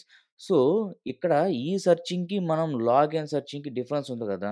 So, మనం గాని ఎప్పుడైనా ఒక అరేలో ఒక పర్టిక్యులర్ ఎలిమెంట్‌ని ఫైండ్ ఔట్ చేయాలి అన్నప్పుడు, మనకి ఒక షార్ట్ ఇన్‌పుట్ సైజ్ ఉన్నప్పుడు మనం we can do linear search that's fine. But అదే మనకు ఒక బిగ్ ఇన్‌పుట్ ఉందన్నమాట. సో, లెట్స్ సే ఒక 50 ఉంది, ఒక 100 ఉన్నాయి. సో, 100, 50 ఉన్నప్పుడు మనం లీనియర్ సెర్చ్ త్రూ వెళ్తే మనకి 50 ఆపరేషన్స్, వంద ఆపరేషన్స్ అయితాయన్నమాట. ఎందుకంటే number of operations is directly proportional to input size in linear search. అదే ఆ సెర్చింగ్ ప్రాసెస్ అనేది ఇన్ కేస్ అరే గాని సార్టెడ్ అయ్యుండి, ఆ సెర్చింగ్ ప్రాసెస్ అనేది గాని మనం బైనరీ సెర్చ్ త్రూ చేసామనుకో, అంటే లాగిన్ టైమ్ కాంప్లెక్సిటీ యూజ్ చేసి చేసామంటే, మనకి నంబర్ ఆఫ్ ఆపరేషన్స్ అనేవి తక్కువైతాయి. అండ్ అల్గారిథం అనేది ఎఫిషియంట్‌గా అవుతుందన్నమాట. సో, అందుకే ఈ గ్రాఫ్ వచ్చేసి అదే మనకి రిప్రజెంట్ చేస్తుంది. సో, మనకి ఇక్కడ లీనియర్ టైమ్ అనేది డిపెండ్స్ ఆన్ ఇన్‌పుట్ సైజ్. అది డైరెక్ట్‌లీ ప్రపోర్షనల్‌గా ఆ నంబర్ ఆఫ్ ఆపరేషన్స్ అనేది ఇన్‌పుట్ సైజ్‌ని బట్టి వెళ్తుంది కాబట్టి, ఒక స్ట్రెయిట్ లైన్ ఫార్మ్ అయిందనమాట. సో, ఈ కేస్‌లో మనకి తక్కువ ఇన్‌పుట్ సైజ్ ఉన్నప్పుడు మనకి మంచిగానే ఉంటుంది. బట్ ఇన్‌పుట్ అనేది పెరిగే కొద్దీ we have to think to use this time complexity. ఓకేనా? సో, అది మనకి లీనియర్ టైమ్ అంటే big O of N. So, ఇప్పుడు మనం లీనియర్ అర్థమెటిక్ టైమ్ గురించి డిస్కస్ చేద్దాం. సో, ఇది మనం ఒక గ్రాఫికల్ రిప్రజెంటేషన్ డిస్కస్ చేసినప్పుడు వాటి యొక్క డెఫినిషన్స్‌ని మనం చూసినప్పుడు ఇది n log n linear arithmetic time అంటే n log n which is a combination of linear time and log arithmetic time అంటే big O of n and big O of log n అనమాట. So, ఇది మనం ఈ time కాంప్లెక్సిటీని ఏ సిట్యుయేషన్స్‌లో use చేస్తాము అనంటే let's say for merge sort గాని, quick sort ఈ sorting మెథడ్స్‌ని use చేసినప్పుడు మనం ఈ ఎన్‌లాగ్-ఎన్ ప్రాసెస్ అయితే ఈ టైమ్ కాంప్లెక్స్‌ని అయితే మనం ఫాలో అవుతామనమాట. సో, అంటే ఏం చేస్తాము అనంటే basically by name itself linear arithmetic time అంటే combination of O of n and O of log n. ఓకేనా? అంటే ఈ రెండిటిని ఎలా మనం కంబైన్ చేస్తాము అనంటే లెట్స్ సే మనకి ఒక అన్సార్టెడ్ అరే ఉంది. ఒక పెద్ద అన్సార్టెడ్ అరే ఉంది. ఓకేనా? సో, ఆ అన్సార్టెడ్ అరే ఉన్నప్పుడు మనం దాన్ని కరెక్ట్ ప్రాసెస్ ఆఫ్ సార్ట్ ఎలా చేస్తాము అనంటే సేమ్ లాగిన్‌లో అయితే మనం ఎలా చేసామో డివైడ్ అండ్ కాంక్వర్ ప్రాసెస్‌ని అంటే మనం హాఫ్ హాఫ్‌గా స్ప్లిట్ చేసుకుంటూ వస్తాం. ఎప్పటిదాకా వస్తాము? Until we get array as a one input size అంటే మనకి సేమ్ 8 ఇన్‌పుట్ సైజ్ ఎలిమెంట్ ఉండే అరే ఉందనుకుందాం. సో, ఫస్ట్ 4గా స్ప్లిట్ చేస్తాం. తర్వాత 2గా చేస్తాం దీన్ని. ఓకేనా? తర్వాత మళ్ళీ మనం 1, 1, 1, 1 ఇట్లా హాఫ్ హాఫ్ చేసుకుంటూ పోతాం. ఎప్పటిదాకా చేస్తాము అంటే ఇట్లా అరే సైజు అనేది 1 వచ్చేదాకా మనం స్ప్లిట్ చేసుకుంటూ పోతామనమాట. సో, అప్పుడది ఎన్ని ఆపరేషన్స్ అవుతది? సో, లాగిన్‌లో గాని మీరొకసారి రివైజ్ చేసుకున్నట్లయితే ఇన్‌పుట్ సైజ్ 18కి మనకి 3 ఆపరేషన్స్ అయితే అయితాయనమాట. మనం అది ప్రూవ్ చేసాం by formula. So, log2 equal to y అయినప్పుడు మనకి సేమ్ ఆహ్, ఏమైతుంది? So, log2 8 equal to y, 8 equal to 2 power y and 2 cube 2y and y equal to 3. So, ఇది మనం ఫైండ్ ఔట్ చేసింది. సో, ఒక 8 ఇన్‌పుట్ సైజ్‌ని మనం divide and conquer through process చేస్తే మనకి 3 ఆపరేషన్స్ అయితే అయితాయి. బట్ అక్కడి దాకా అవుతుందా? ఎందుకు అంటే అవ్వదు. ఎందుకంటే మనం సార్టింగ్ చేయాలి కదా! So, merge sort basically sort చేయాలన్నమాట. ఒక అన్సార్టెడ్ అరేని సార్ట్ చేయాలి. సో, వన్స్ మనం డివైడ్ చేశాక స్ప్లిట్ అయితాయన్నమాట. చిన్న, చిన్న, చిన్న, చిన్న అరేస్‌గా అయిపోయి స్ప్లిట్ అయితాయన్నమాట. అంటిల్ మనకి అరే సైజ్ అనేది 1 వచ్చేదాకా స్ప్లిట్ అయితాయి. అప్పుడు మళ్ళీ మనం ఆ చిన్న వాటిని సార్ట్ చేసుకుంటూ మెర్జ్ చేస్తూ పోతామనమాట. సో, ఆ మెర్జింగ్ చేసే ప్రాసెస్‌లో మనకి ఎన్ని ఆపరేషన్స్ అవుతాయనంటే డిపెండ్స్ ఆన్ మన అరే యొక్క ఇన్‌పుట్ సైజ్. సో, ఇక్కడ మన అరే యొక్క ఇన్‌పుట్ సైజ్ ఎంత? ఎన్ని ఎలిమెంట్స్ ఉన్నాయి? 8 ఎలిమెంట్స్ ఉన్నాయి. అంటే మీనింగ్ 8 టైమ్స్ మనం మెర్జ్ చేస్తూ పోతూ ఉంటామనమాట. అంటే 8 టైమ్స్ మనకి ఎగ్జిక్యూట్ అవ్వాలనమాట.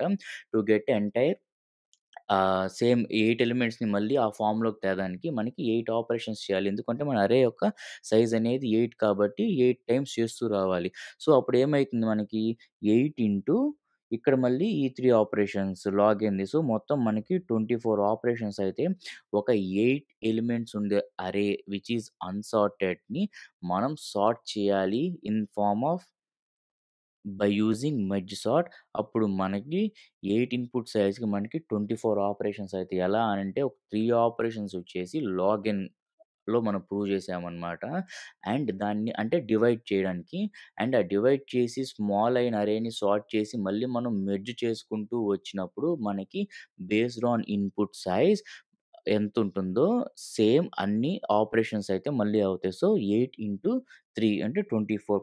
సో, ఇక్కడ మీరు 8 గ్రాఫ్‌లో చూస్తున్నట్లయితే 8 ఇక్కడుంది. 24 అంటే ఈ 20కి, 30కి మధ్యలో కొంచెం ఇక్కడ ఉంటదనమాట. అంతే గదా! ఇక్కడ ఈ రౌండ్ చేసింది. అదే మనకి 16 ఇన్‌పుట్ సైజ్ ఉంటే ఎన్ని ఆపరేషన్స్ అవుతాయి? మనం 16 అంటే బేసిక్‌లీ లాగిన్ ప్రకారంగా ఎన్నవుతాయి?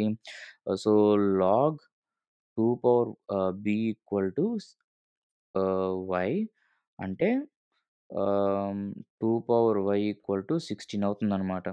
అంటే 2 power Y equal to 2 power 4 అంతే గదా! So, y equal to 4. So, అంటే 4 ఆపరేషన్స్ ఇంటూ మళ్ళీ n ఇన్‌పుట్ సైజ్ 16 అంతే గదా! సో, 16 గదా! మనకి ఇన్‌పుట్ సైజ్. సో, 16 అంటే ఎంతవుతది? 64 అయితుందనమాట.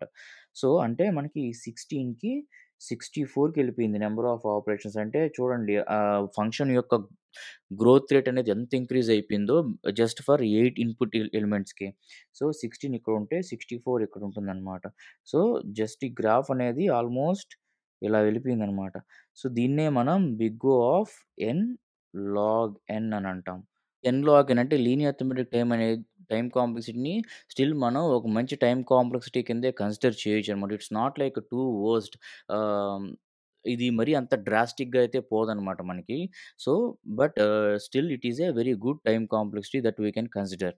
సో, నెక్స్టొచ్చేసి మనం క్వాడ్రాటిక్ టైమ్‌ని మనం డిస్కస్ చేద్దాం. ఈ క్వాడ్రాటిక్ టైమ్ బేసిక్‌లీ మనం బబుల్ సార్టింగ్‌లో బాగా యూజ్ చేస్తామనమాట. ఈ టైమ్ కాంప్లెక్స్‌ని. బబుల్ సార్టింగ్ అంటే ఏంటి అనంటే బేసిక్‌గా మనం లెట్స్ సే ఒక అర్రే ఉందనుకుందాం. 2, 10, 5, 1, 7. సో, ఇదొక అర్రే ఉందనమాట. 5 ఎలిమెంట్స్ ఉండే అర్రే ఉందనమాట. సో, ఎలిమెంట్స్ వచ్చేసి 5 అంటే అర్రే యొక్క ఇన్‌పుట్ సైజ్ వచ్చేసి మనకి 5 అని ఉందనమాట. సో, ఇప్పుడేమైతుంది మనకి సో, ఈ బబుల్ సార్ట్ యూజ్ చేసి మనం దీన్ని సార్ట్ చేయాలంటే ఈ అరేని మనం ఈచ్ అండ్ ఎవ్రీ ఎలిమెంట్‌ని చెక్ చేస్తూ, ఒక ఎలిమెంట్ నుంచి ఇంకో ఎలిమెంట్‌కి చెక్ చేస్తూ మనం స్వాపింగ్ అయితే ఉంటుందనమాట. సో, లెట్స్ సే ఫస్ట్ మనం 2 నుంచి స్టార్ట్ చేస్తాం. ఈ 2 అనేది ఫస్ట్ ఈ 10తో కంపేర్ చేసుకుంటదనమాట. 2 నంబర్ కంటే 10 పెద్దదా కాదా అని. సో, ఆఫ్‌కోర్స్ ఇది పెద్దది కాబట్టి మనకి అలాగే అంటే మనం ఒక అసెండింగ్ ఆర్డర్‌ని ఫార్మ్ చేద్దాం అనుకున్నప్పుడు ఈ అరేని.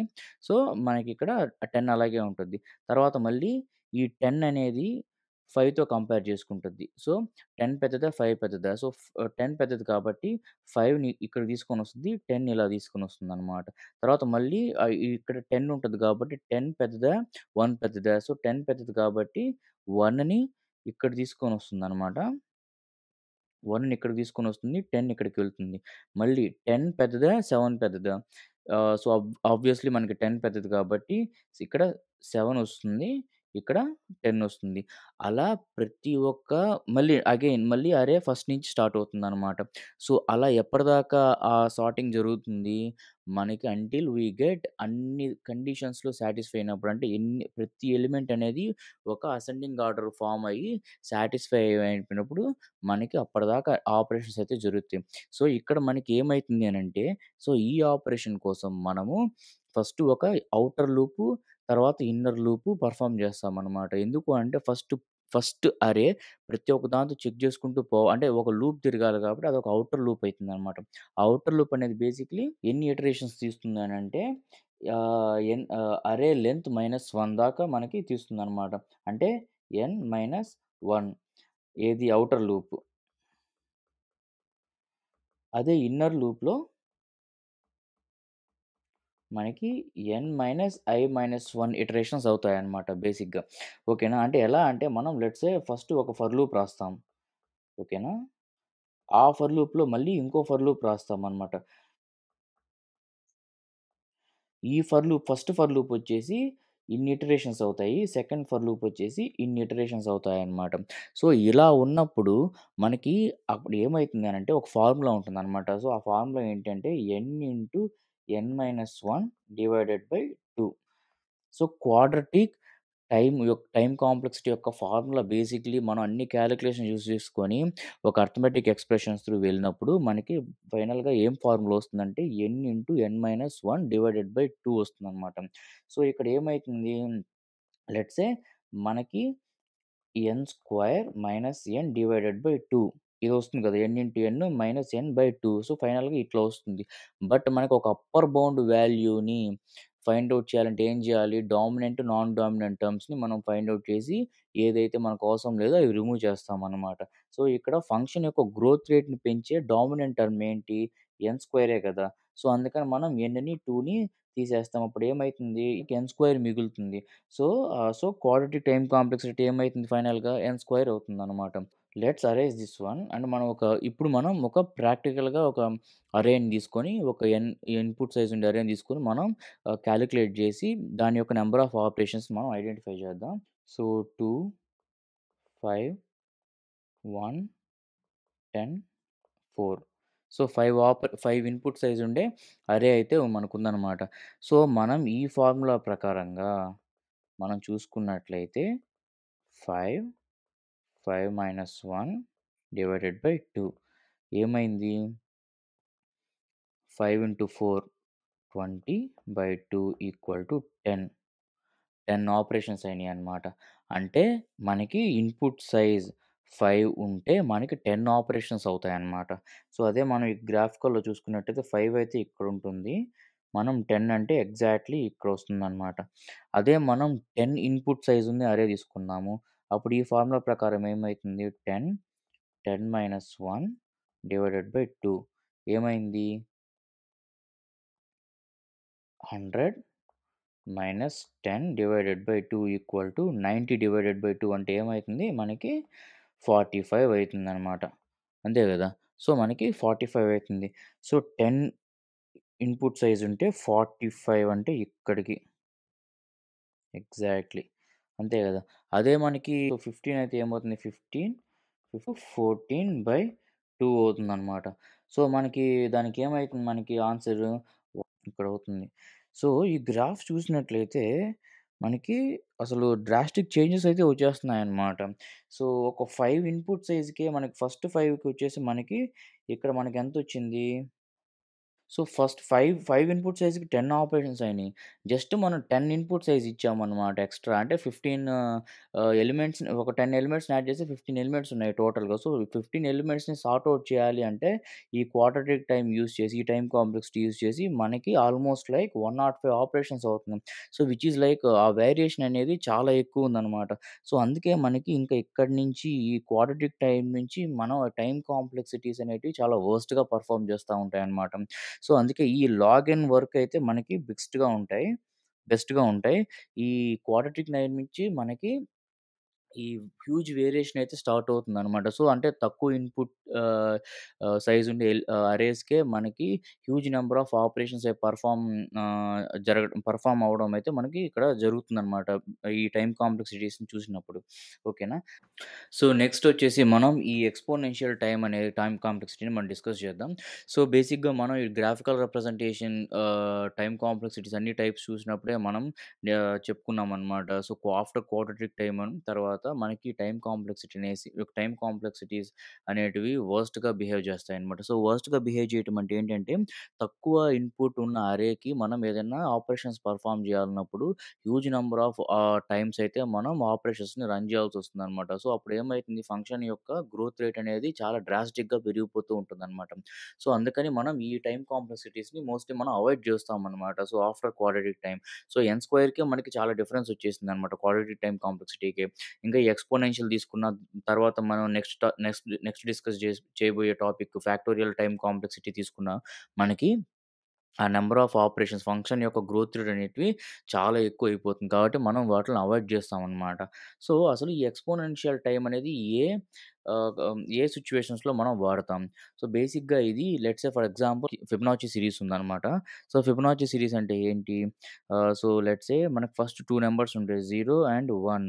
సో, నెక్స్ట్ వాల్యూ ఎలా రావాలి అనంటే ఈ ముందు వాల్యూస్ ఏదైతే ఉన్నాయో వాటిల్ని అడిషన్ చేసే వాల్యూయే మనకు నెక్స్ట్ వాల్యూ అవుతుంది. సో, 0, 1 అంటే 1 తర్వాత 1, 1, 2, 2 + 1, 3, 3 + 2, 5, 5 + 3, 8. సో, అలా ఈ ముందు 2 వాల్యూస్ ఉండేటివి ఈ వాల్యూగా, లేతే ఈ ముందు 2 వాల్యూస్ ఉండేటివి ఈ వాల్యూగా మనకి అవి వస్తాయన్నమాట. So, let me arrange this one. Okay. So, అలా ఫిబొనాచి సీరీస్ ఉన్నప్పుడు, మనం ఆ ఫిబొనాచి సీరీస్‌ని గాని ఒక రికర్సివ్ ఫంక్షన్ యూజ్ చేసి మనం చేసాము అనంటే, ఈ ఎక్స్‌పోనెన్షియల్ టైమ్ కాంప్లెక్సిటీ అనేది పెర్ఫార్మ్ అవుతుందనమాట. సో, రికర్సివ్ ఫంక్షన్ అంటే ఏంటి అనంటే, సో, మీరిక్కడ ఈ ఫంక్షన్ చూసినట్లయితే, ఫంక్షన్ యొక్క నేమ్ వచ్చేసి ఫిబ్ అని పెట్టాము. అండ్ దాంట్లో మనం ఎన్ అనే ఇన్‌పుట్ ఒక ఆర్గ్యుమెంట్‌గా ఇస్తాము. అండ్ అది ఎన్‌గా రిటర్న్ ఇస్తుందనమాట. ఓకేనా? సో, ఇక్కడేమైతుంది, ఆ ఫంక్షన్‌లోనే మీరిక్కడ అబ్జర్వ్ చేసినట్టయితే, ఆ ఫంక్షన్‌లోనే మళ్ళీ మనం అదే ఫంక్షన్‌ని కాల్ చేస్తున్నామనమాట. ఓకేనా. ఈ రిటర్న్‌లో చూసినట్లయితే, మనం ఇక్కడ ఏ ఫంక్షన్ అయితే మనం డిఫైన్ చేస్తున్నామో, అదే ఫంక్షన్‌ని ఇక్కడ మళ్ళీ మనం కాల్ చేస్తున్నాం. సో, అదే రికర్సివ్ ఫంక్షన్ అనమాట. సో, రికర్సివ్ ఫంక్షన్ ఏంటి అంటే, ఏదైనా ఒక స్మాల్ టాస్క్ కోసం ఆ function will call itself within the function అనమాట. ఎప్పటిదాకా కాల్ చేస్తామంటే, మనకి ఇక్కడ ఒక కండిషన్ ఉంది. If condition. సో, ఇలాగ మనకి ఏదైనా కండిషన్ ఉండి, ఆ కండిషన్ సాటిస్ఫై అయ్యేంత వరకు ఆ ఫంక్షన్ అనేటిది ఆ ఫంక్షన్‌నే తిరిగి కాల్ చేసుకుంటూ ఉంటుందనమాట. సో, ఇక్కడ మనం అబ్జర్వ్ చేసినట్లయితే ఫిబొనాచి సీరీస్ కోసం ఈ ఫంక్షను దాని ముందు వాల్యూస్‌ని ఐడెంటిఫై చేయడానికి దాన్ని సేమ్ రికర్సివ్ ఫంక్షన్‌గా మార్చుకొని దాన్నే అది కాల్ చేస్తూ ఉందనమాట. To find out the previous values అనుకుందాం. సో, బేసిక్‌గా ఒక ఫిబొనాచి సీరీస్ యొక్క ఫార్ములా ఏంటి? Let's say F of N అని అనుకుంటే ఎఫ్ ఆఫ్ ఎన్ వాల్యూ కావాలి అంటే మనకి F of N minus 1 plus F of N minus 2 ఇది బేసిక్ ఫిబొనాచి సీరీస్ ఫార్ములా అనమాట. అంటే ఒక పర్టిక్యులర్ వాల్యూ కావాలంటే దాని ముందుండి 2 వాల్యూస్ మనకు వచ్చినప్పుడు ఆ 2 వాల్యూస్‌ని అడిషన్ చేస్తే మనకి ప్రెజెంట్ వాల్యూ వస్తుంది. సో, అలాగే ఎఫ్ ఆఫ్ ఎన్ వాల్యూ కావాలి అనంటప్పుడు దాని ముందు 2 వాల్యూస్ అంటే ఏంది F of N minus 1 plus F of N minus 2 దాని ముందు వాల్యూ. సో, ఆ 2 వాల్యూస్ వచ్చినప్పుడు మనకి ఎఫ్ ఆఫ్ ఎన్ వాల్యూ మనకొస్తుందనమాట. సో, అందుకని ఈ రిటర్న్ ఫంక్షన్ అనమాట. ఈ రిటర్న్ ఫంక్షన్ ఎప్పటిదాకా కాల్ అవుతుంది? ఈ n equal to less than equal to 1 వచ్చేదాకా అది రిపీటెడ్‌గా మనకి ఫంక్షన్ అనేది రికర్సివ్ వేలో రన్ అవుతూనే ఉంటుందనమాట. సో, దీన్ని మనం ఒక జనరిక్ వేలో తీసుకుంటే లెట్స్ సే మనం ఒక 5 ఇన్‌పుట్ ఇద్దామన్నమాట. అంటే 5 ఫిబొనాచి సీరీస్ రావాలన్నమాట. అంటే 0, 1, 1, 2, 3 సో, అక్కడి దాకా రావాలి. సో, అక్కడి దాకా రావాలి అన్నప్పుడు మనం ఎన్ని ఆపరేషన్స్ పెర్ఫార్మ్ చేస్తామో చూద్దాం. So, let's say F of 5 ఓకేనా.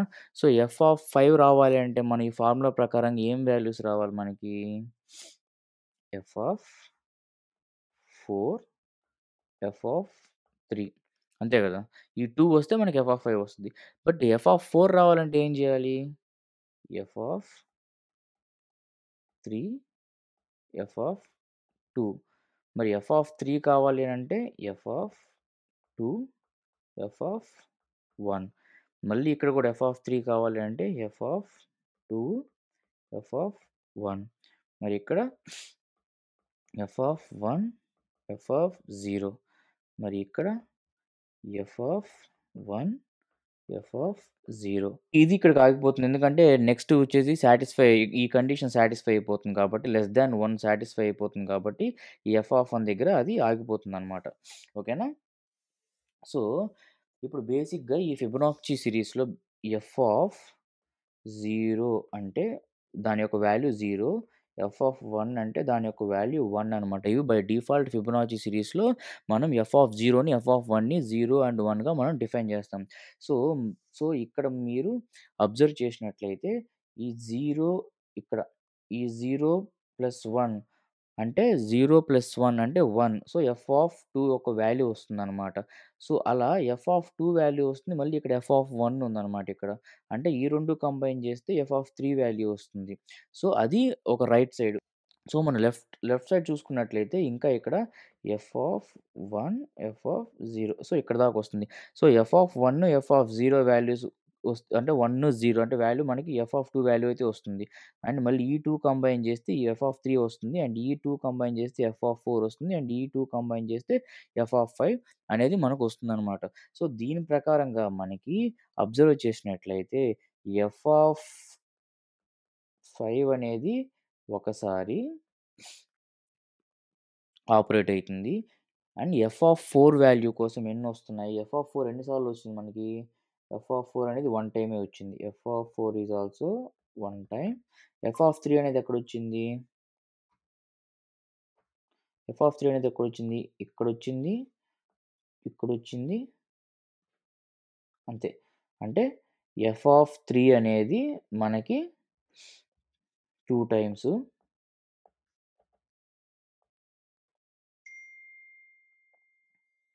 అంటే ఎఫ్ ఆఫ్ 2 అంటే ఎఫ్ ఆఫ్ 2 కోసం మనం ఇక్కడ 1, 2, 3.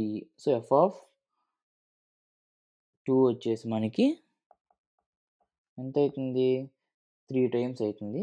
ఎఫ్ ఆఫ్ 1 వచ్చేసి ఇక్కడ ఇదొకటి 1, 2, 3, 4 ఇక్కడ 5.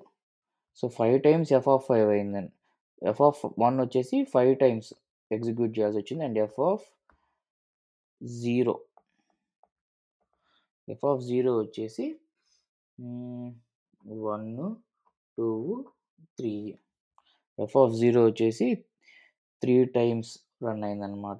సో, అంటే ఇయన్నీ ప్లస్ చేసుకుంటూ పోతే ఏమైతుంది? ఇవన్నీ ప్లస్ చేసుకుంటూ పోతే సో, లెట్స్ సే ఇదొక 5, 5, 10, 13, 14, 15. 15 ఆపరేషన్స్ అయితే మనకి రన్ అయినాయన్నమాట. ఎన్ని ఇన్‌పుట్ సైజ్‌కి? 5 ఇన్‌పుట్ సైజ్‌కి. అంటే ఇదొక 5 ఇన్‌పుట్ సైజ్ అనుకుంటే మనకి 15 ఆపరేషన్స్ అయితే అయినాయి. అంటే ఇక్కడికి ఎగ్జాక్ట్‌గా వచ్చిందనమాట. ఈ ఎక్స్‌పోనెన్షియల్ అనేది స్మాల్ ఇన్‌పుట్స్‌కే మనకి ఇట్లా పెరిగిపోతూ పోతూ ఉంటదనమాట. ఓకేనా. ఎందుకంటే రికర్సివ్ వేలో చేస్తున్నాం గాబట్టి, మనకి అదే ఫంక్షన్ రిపీటెడ్‌గా కాల్ అవుతూ అంటిల్ అది 1 వచ్చేదాకా కాల్ అవుతుంది గాబట్టి, ఆ నంబర్ ఆఫ్ ఆపరేషన్స్ అనేటివి తక్కువ ఇన్‌పుట్ సైజ్‌కి మనకి డ్రాస్టిక్‌గా వచ్చేస్తుందనమాట. అందుకే మనం ఈ రెగ్యులర్‌గా మనం ఈ ఎక్స్‌పోనెన్షియల్ టైమ్ కాంప్లెక్సిటీస్‌ని మనం అంతగా అసలు యూజ్ చేయమన్నమాట. ఈ టైమ్ కాంప్లెక్సిటీస్‌ని. ఎందుకనంటే అసలు ఇక్కడే చూసుకున్నట్లయితే మనం 5కే మనకి చాలా డ్రాస్టిక్ చేంజ్ అయితే వచ్చిందనమాట. సేమ్ ఇలాగే మనకి ఫ్యాక్టోరియల్ టైమ్ కాంప్లెక్సిటీ గూడా మనకి తక్కువ ఇన్‌పుట్స్‌కే మనకి నంబర్ ఆఫ్ ఆపరేషన్స్ వచ్చేసి చాలా ఎక్కువ ఉంటదనమాట. సో, ఆ ఫంక్షన్ యొక్క గ్రోత్ రేట్ అనేది చాలా డ్రాస్టిక్‌గా ఉంటుంది. సో, అది గూడా మనం ఇప్పుడు చూద్దాం. ఫ్యాక్టోరియల్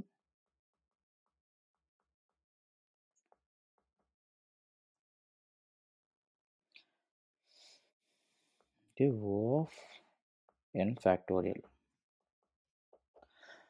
సో, ఈ ఫ్యాక్టోరియల్ టైమ్ కాంప్లెక్సిటీస్‌ని మనం చూసినట్లయితే, మనం బేసిక్‌గా ఫ్యాక్టోరియల్ అంటే తెలుసు కదా! ఎన్ ఫ్యాక్టోరియల్ అంటే ఏంటి బేసిక్‌లీ లెట్స్ సే మనకొక 7 ఫ్యాక్టోరియల్ అని ఉందనుకుందాం. సో, ఏమైతుంది 7 into 6 into 5 into 4 into 3 into 2 into 1. So, ఇలా మనం 7 ఫ్యాక్టోరియల్‌ని మనం డిఫైన్ చేస్తామనమాట. అంటే దాని మీనింగ్ ఏంది? ఎన్ ఫ్యాక్టోరియల్ అంటే ఏమైతుంది మనకి? ఎన్ ఇంటూ n-1, n-2, n-3 అలా మనం చేసుకుంటూ పోతామనమాట. ఓకేనా? అలా మనం 1 వచ్చేదాకా మనం చేసుకుంటూ పోతాం. అండ్ దాని యొక్క మల్టిప్లికేషన్ చేసుకుంటాం. సో, అదే అనమాట దాని యొక్క నంబర్ ఆఫ్ ఆపరేషన్స్‌ని మనకిక్కడ డిఫైన్ చేస్తుంది. సో, ఇక్కడ మీరు let me arrange this one.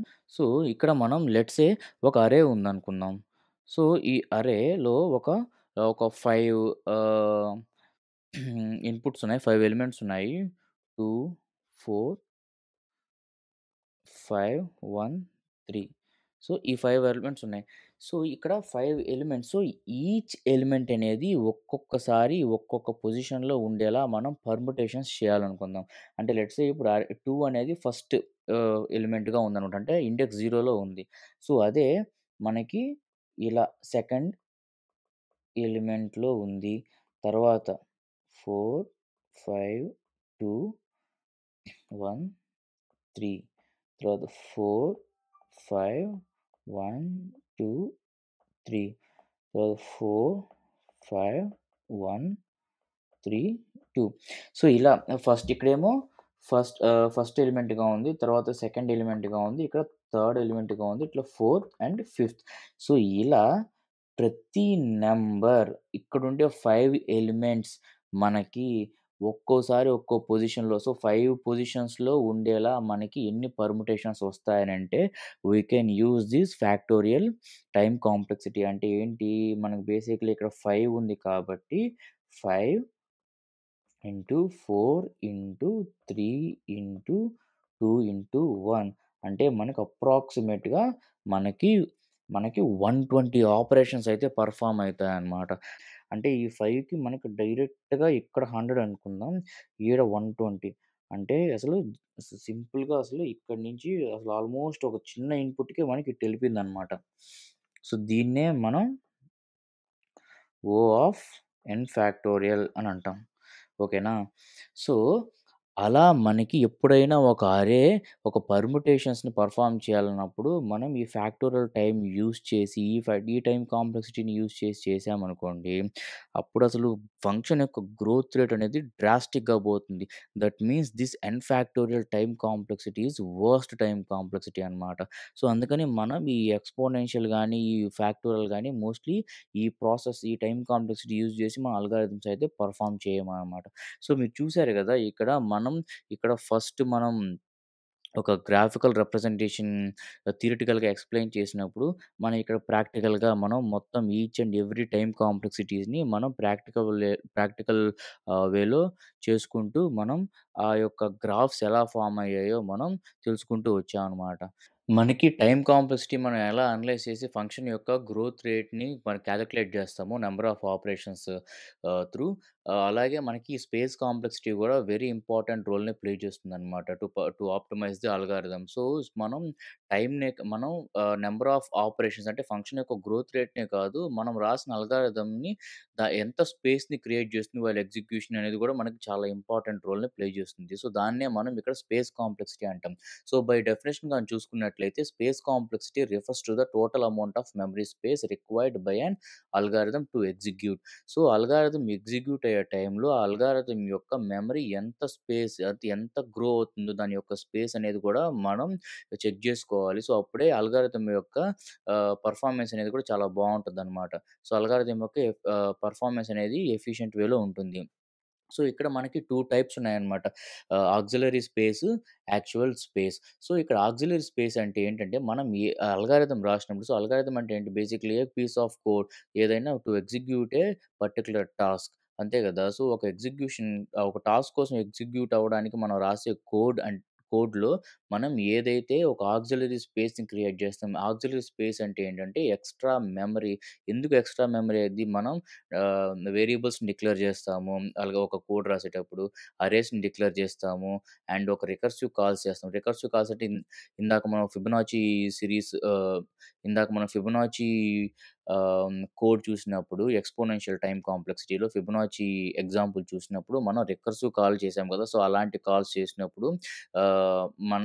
Calls చేసినప్పుడు మనం దాన్ని ఆక్సిలరీ స్పేస్ అని కన్సిడర్ చేస్తామనమాట. యాక్చువల్ ఇన్‌పుట్ స్పేస్ అంటే బేసిక్‌గా ఏంటంటే, మన అల్గారిథమ్‌కి బై డిఫాల్ట్‌గా ఇచ్చే ఇన్‌పుట్ అనమాట.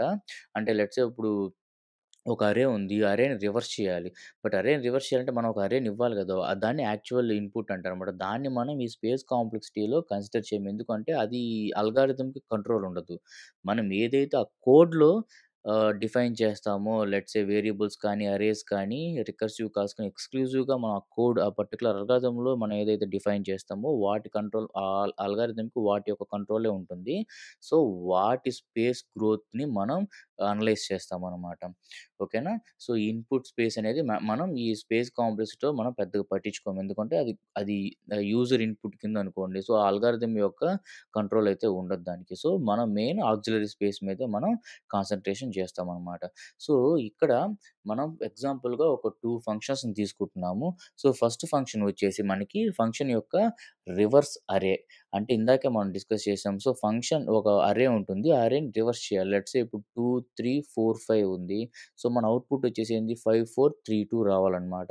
సో, అలాంటప్పుడు మనం ఇక్కడ ఏం డిక్లేర్ జేసాము? ఇక్కడ చూసుకున్నట్లయితే మనకి కాన్స్టాంట్ రివర్స్డ్ అనే అరేని మనం డిక్లేర్ చేసామనమాట. ఎక్స్‌క్లూజివ్‌గా ఆ పర్టిక్యులర్ అల్గారిథమ్‌లో మనం ఎక్స్‌ట్రాగా మనం రివర్స్ అనే వేరియబుల్‌ని క్రియేట్ చేసి, ఆ వేరియబుల్‌ని ఒక అరే కింద మార్చామంట. ఒక ఎంప్టీ అరే, టెంపరరీ అరే అని పెట్టుకున్నాను కామెంట్ సెక్షన్‌లో. టెంపరరీ అరేని ఒకటి క్రియేట్ చేశాను. సో, అలా టెంపరరీ క్రియేట్ ఎందుకు చేశాను అంటే, ఆ ఫంక్షన్ యొక్క టాస్క్ ఏంది? అరేని రివర్స్ చేయటం. అంటే నేనొక ఇన్‌పుట్ ఇస్తాను. 2, 3, 4, 5 అని ఇన్‌పుట్ ఇస్తాను. సో, ఫైనల్‌గా నాకు అవుట్‌పుట్ ఏం రావాలి? 5, 4, 5432 అనే అవుట్‌పుట్ రావాలి. సో, ఆ 5432 అవుట్‌పుట్ స్టోర్ అవ్వడానికి నాకు అరే గావాలి గదా! సో, ఆ స్టోర్ అవ్వడానికి అరేకి నేను రివర్స్‌డ్ అనే వేరియబుల్ డిక్లేర్ జేసి దానికి ఎంప్టీ అరేగా మనం పెట్టుకున్నామట. అంటే రివర్స్‌డ్ అనేది ఒక ఎంప్టీ అరే వేరియబుల్. సో, ఆ వేరియబుల్ అనేది ఎంత ఎక్స్‌పాండ్ అయితుంది while execution this algorithm. So, ఈ అల్గారిథమ్ ఎగ్జిక్యూట్ అయ్యే టైంలో ఆ అరే యొక్క సైజ్ ఎంత గ్రో అవుతుంది, ఎంత స్పేస్‌ని క్రియేట్ చేస్తుందనేది మనం ఇక్కడ చూసుకోవాలి. సో, ఎంత స్పేస్‌ని క్రియేట్ చేస్తుంది? నేనిచ్చే ఇన్‌పుట్ ఎంతైతుందో అంతే ప్రపోర్షనల్‌గా ఈ రివర్స్డ్ అరే నేను ఈ అల్గారిథమ్‌లో క్రియేట్ చేసిన రివర్స్డ్ అనే అరే కూడా మనకి అంతే స్పేస్‌ని క్రియేట్ చేస్తుంది. ఎందుకు అనంటే నేను 2, 3, 4, 5 ఇస్తే 5, 4, 3, 2 రావాలి. అంటే 4 ఎలిమెంట్స్ ఉన్న అరేనిస్తే ఇక్కడ కూడా అది రివర్స్ అయినప్పుడు 4 ఎలిమెంట్స్ అయితుంది కాబట్టి 4 ఎలిమెంట్స్ ఉండే అరే అవుతుందనమాట అది.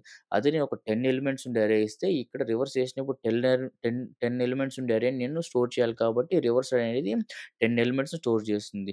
సో, ఇక్కడ నేను క్రియేట్ చేసిన ఈ reversed empty array is directly proportional to the input size. So, input size ఎంతిస్తే మనకి అంతవుతుంది. సో, ఇక్కడ స్పేస్ కాంప్లెక్సిటీ ఏమవుతుంది మనకి ఎస్ ఆఫ్ ఎన్ అవుతుంది. అంటే it depends on input. Input ఎంతైతే ఇక్కడ ఈ రివర్స్ అరే కూడా అంత స్పేస్‌ని క్రియేట్ చేస్తుందనమాట. ఓకేనా? అదే ఈ ఎగ్జాంపుల్‌లో చూసినట్లయితే కాలిక్యులేట్ ప్రొడక్ట్ అనే ఎగ్జాంపుల్‌లో చూసినట్లయితే మనం ఒక లెట్ ప్రొడక్ట్ ఈక్వల్ టు 1 అని కాన్స్టాంట్‌ని మనం డిక్లేర్ చేసామన్నమాట. లెట్ ప్రొడక్ట్ ఈక్వల్ టు 1 అంటే ఒక ప్రొడక్ట్ అనే వేరియబుల్‌ని డిక్లేర్ చేసాము. 1 అనే ఇనీషియల్ వాల్యూ ఇచ్చేసాము. ఓకేనా? సో, దట్ మీన్స్ ఒక ప్రొడక్ట్ అయితే జస్ట్ ఒక వేరియబుల్‌ని డిక్లేర్ చేసాం. It's not an array. It's just a constant. Okay. Constant వేరియబుల్‌ని మనం అక్కడ డిక్లేర్ చేసాము. అక్కడ డిక్లేర్ చేసి ఎక్కడ వాడాము మనము? ఫర్ లూప్‌లో వాడామన్నమాట. Constant space for i equal to array of i అక్కడ వాడాము. బట్ మనం డిక్లేర్ చేసింది ఒక వేరియబుల్. ప్రొడక్ట్ అనే వేరియబుల్. అంటే జస్ట్ ఒక స్పేస్ క్రియేట్ అయిందనుకుందాం. జస్ట్ వన్ ఆ ప్రొడక్ట్‌లో ఉండే వాల్యూ స్టోర్ అవ్వడానికి కొంత స్పేస్ ఒక స్పేస్ క్రియేట్ అయింది. బట్ అది అరేలో రాసిన అంటే ఫర్ లూప్‌లో రాసినంత మాత్రాన అది లూపింగ్‌లో ఇంక్రీజ్ అవుతా పోదు. ఆహ్, ఏదైతే స్పేస్‌ని మనం క్రియేట్ చేసామో ఆ ప్రొడక్ట్‌కి దాన్ని అది రీప్లేస్ చేసుకుంటా పోతుంది కాబట్టి అక్కడ మెమరీ అనేది గ్రో అవ్వదు. సో, ఎన్ని ఇటరేషన్స్ చేసినా ఆ ఇటరేషన్‌లో ఆ ప్రొడక్ట్‌కి ఏదైతే ఇనీషియల్ స్పేస్ క్రియేట్ అయ్యి ఉంటుందో, ఆ స్పేస్‌లోనే మనకది రీప్లేస్ అవుతూ ఉంటుంది. సో, అక్కడ మనకి ఇన్‌పుట్ సైజ్‌తో డిపెండెన్సీ ఉండదనమాట దానికి. సో, ఆ ప్రొడక్ట్ ఎంతైతే ఉందో ఆ స్పేసే ఎంటైర్ అల్గారిథమ్‌కి మనకి సెట్ అయ్యి ఉంటుందనమాట. సో, అప్పుడు ఈ సినారియోలో మనకేమైతుంది స్పేస్ కాంప్లెక్సిటీ అనేది కాన్స్టెంట్ అయిపోతుందనమాట. ఎందుకనంటే అది ఫర్ లూప్‌లో రాసినప్పటికీ దాని యొక్క స్పేస్‌ని అది ఇంక్రీజ్ చేయదు. జస్ట్ అది రీప్లేస్ చేసుకుంటూ దాంట్లో వాల్యూ స్టోర్ చేస్తూ పోతుంటది. ఫర్ లూప్‌లో రన్ అయినప్పుడు ఏదైతే వాల్యూ ఉంటుందో ఆ వాల్యూని రీప్లేస్ చేస్తూ ఆ ప్రొడక్ట్ ఎక్కడైతే స్టోర్ అయి ఉంటుందో అక్కడ అది రీప్లేస్ చేస్తూ ఉంటదనమాట ఆ వాల్యూని. సో, అందుకని ఈ సినారియోలో మనకి స్పేస్ కాంప్లెక్సిటీ అనేది ఎస్ ఆఫ్ 1 అవుతుందనమాట. ఓకేనా? సో, ఇలా సేమ్ లైక్ టైమ్ కాంప్లెక్సిటీ మనం ఒక అల్గారిథమ్‌ని చూసి దాంట్లో ఎన్ని ఆక్సిలరీ స్పేసెస్‌ని మనం క్రియేట్ చేసాము. ఆక్సిలరీ స్పేస్ అంటే ఏంది? మనం ఇందాక డిస్కస్ చేసినట్లు ఒక అర్రే గాని, ఒక వేరియబుల్స్ కానీ, ఒక రికర్సివ్ కాల్స్ కానీ అలా మనం ఎన్ని చేసాము అండ్ ఎగ్జిక్యూషన్ టైమ్‌లో ఏదైనా లూప్స్ ఉన్నప్పుడు అది ఎలా పెర్ఫార్మ్ చేస్తున్నాయి? ఎంత స్పేస్‌ని క్రియేట్ చేస్తున్నాయి? లేదా అంటే అసలు లూప్‌లో కాకుండా అసలు అవి ఎంటైర్ అల్గారిథమ్ ఎగ్జిక్యూషన్ టైమ్‌లో అవి ఎలా పెర్ఫార్మ్ చేస్తున్నాయి? ఏదైనా మెమరీని అవి ఇంక్రీజ్ చేస్తూ పోతుంటే ఎక్కడైనా అక్కడ మెమరీ గ్రోత్ అనేది ఉందా? So, in case memory growth గాని అన్నెసెసరీగా ఉంటే then how we need to optimise. So, ఇవన్నీ మనం కాలిక్యులేట్ చేయడమే ఈ స్పేస్ కాంప్లెక్సిటీ యొక్క మెయిన్ కాన్సెప్ట్. సో, ఇప్పుడు మీకు అర్థమైంది కదా! ఈ టైమ్ కాంప్లెక్సిటీని ఎలా అనలైజ్ చేయాలి? స్పేస్ కాంప్లెక్సిటీని ఎలా అనలైజ్ చేయాలి? సో, వాటి యొక్క ఇంపార్టెన్స్ ఏంటి? బేసిక్‌గా నేను ఈ టైమ్ కాంప్లెక్సిటీ, ఈ స్పేస్ కాంప్లెక్సిటీని చాలా క్లియర్‌గా అంటే అర్థమయ్యేలా చేయడానికి నాకు చాలా టైం పట్టిందనమాట. ఎందుకనంటే నేను కొన్ని ఇమేజెస్ చేసి, ఒక చిన్న చిన్న యానిమేషన్స్ త్రూ చేస్తే ఇంకా ఈజీగా అర్థమైతదని కాన్సెప్ట్‌తో నేను కొంచెం ఎఫర్ట్స్ పెట్టి కొంచెం టైం తీసుకొని అందుకే నాకు ఆ లాస్ట్ వీడియోకి ఇప్పటికి చాలా టైం వచ్చిందనమాట. సో, ఐ హోప్ ఈ concepts, time complexity and space complexities concept బాగా అర్థమైందనుకుంటున్నాను. Please subscribe my channel and మీకు గాని ఈ కాన్సెప్ట్స్ నా వే ఆఫ్ ఎక్స్‌ప్లనేషన్ అయన్నీ నచ్చితే please like the video and don't forget to tap on bell icon to get more updates on this channel.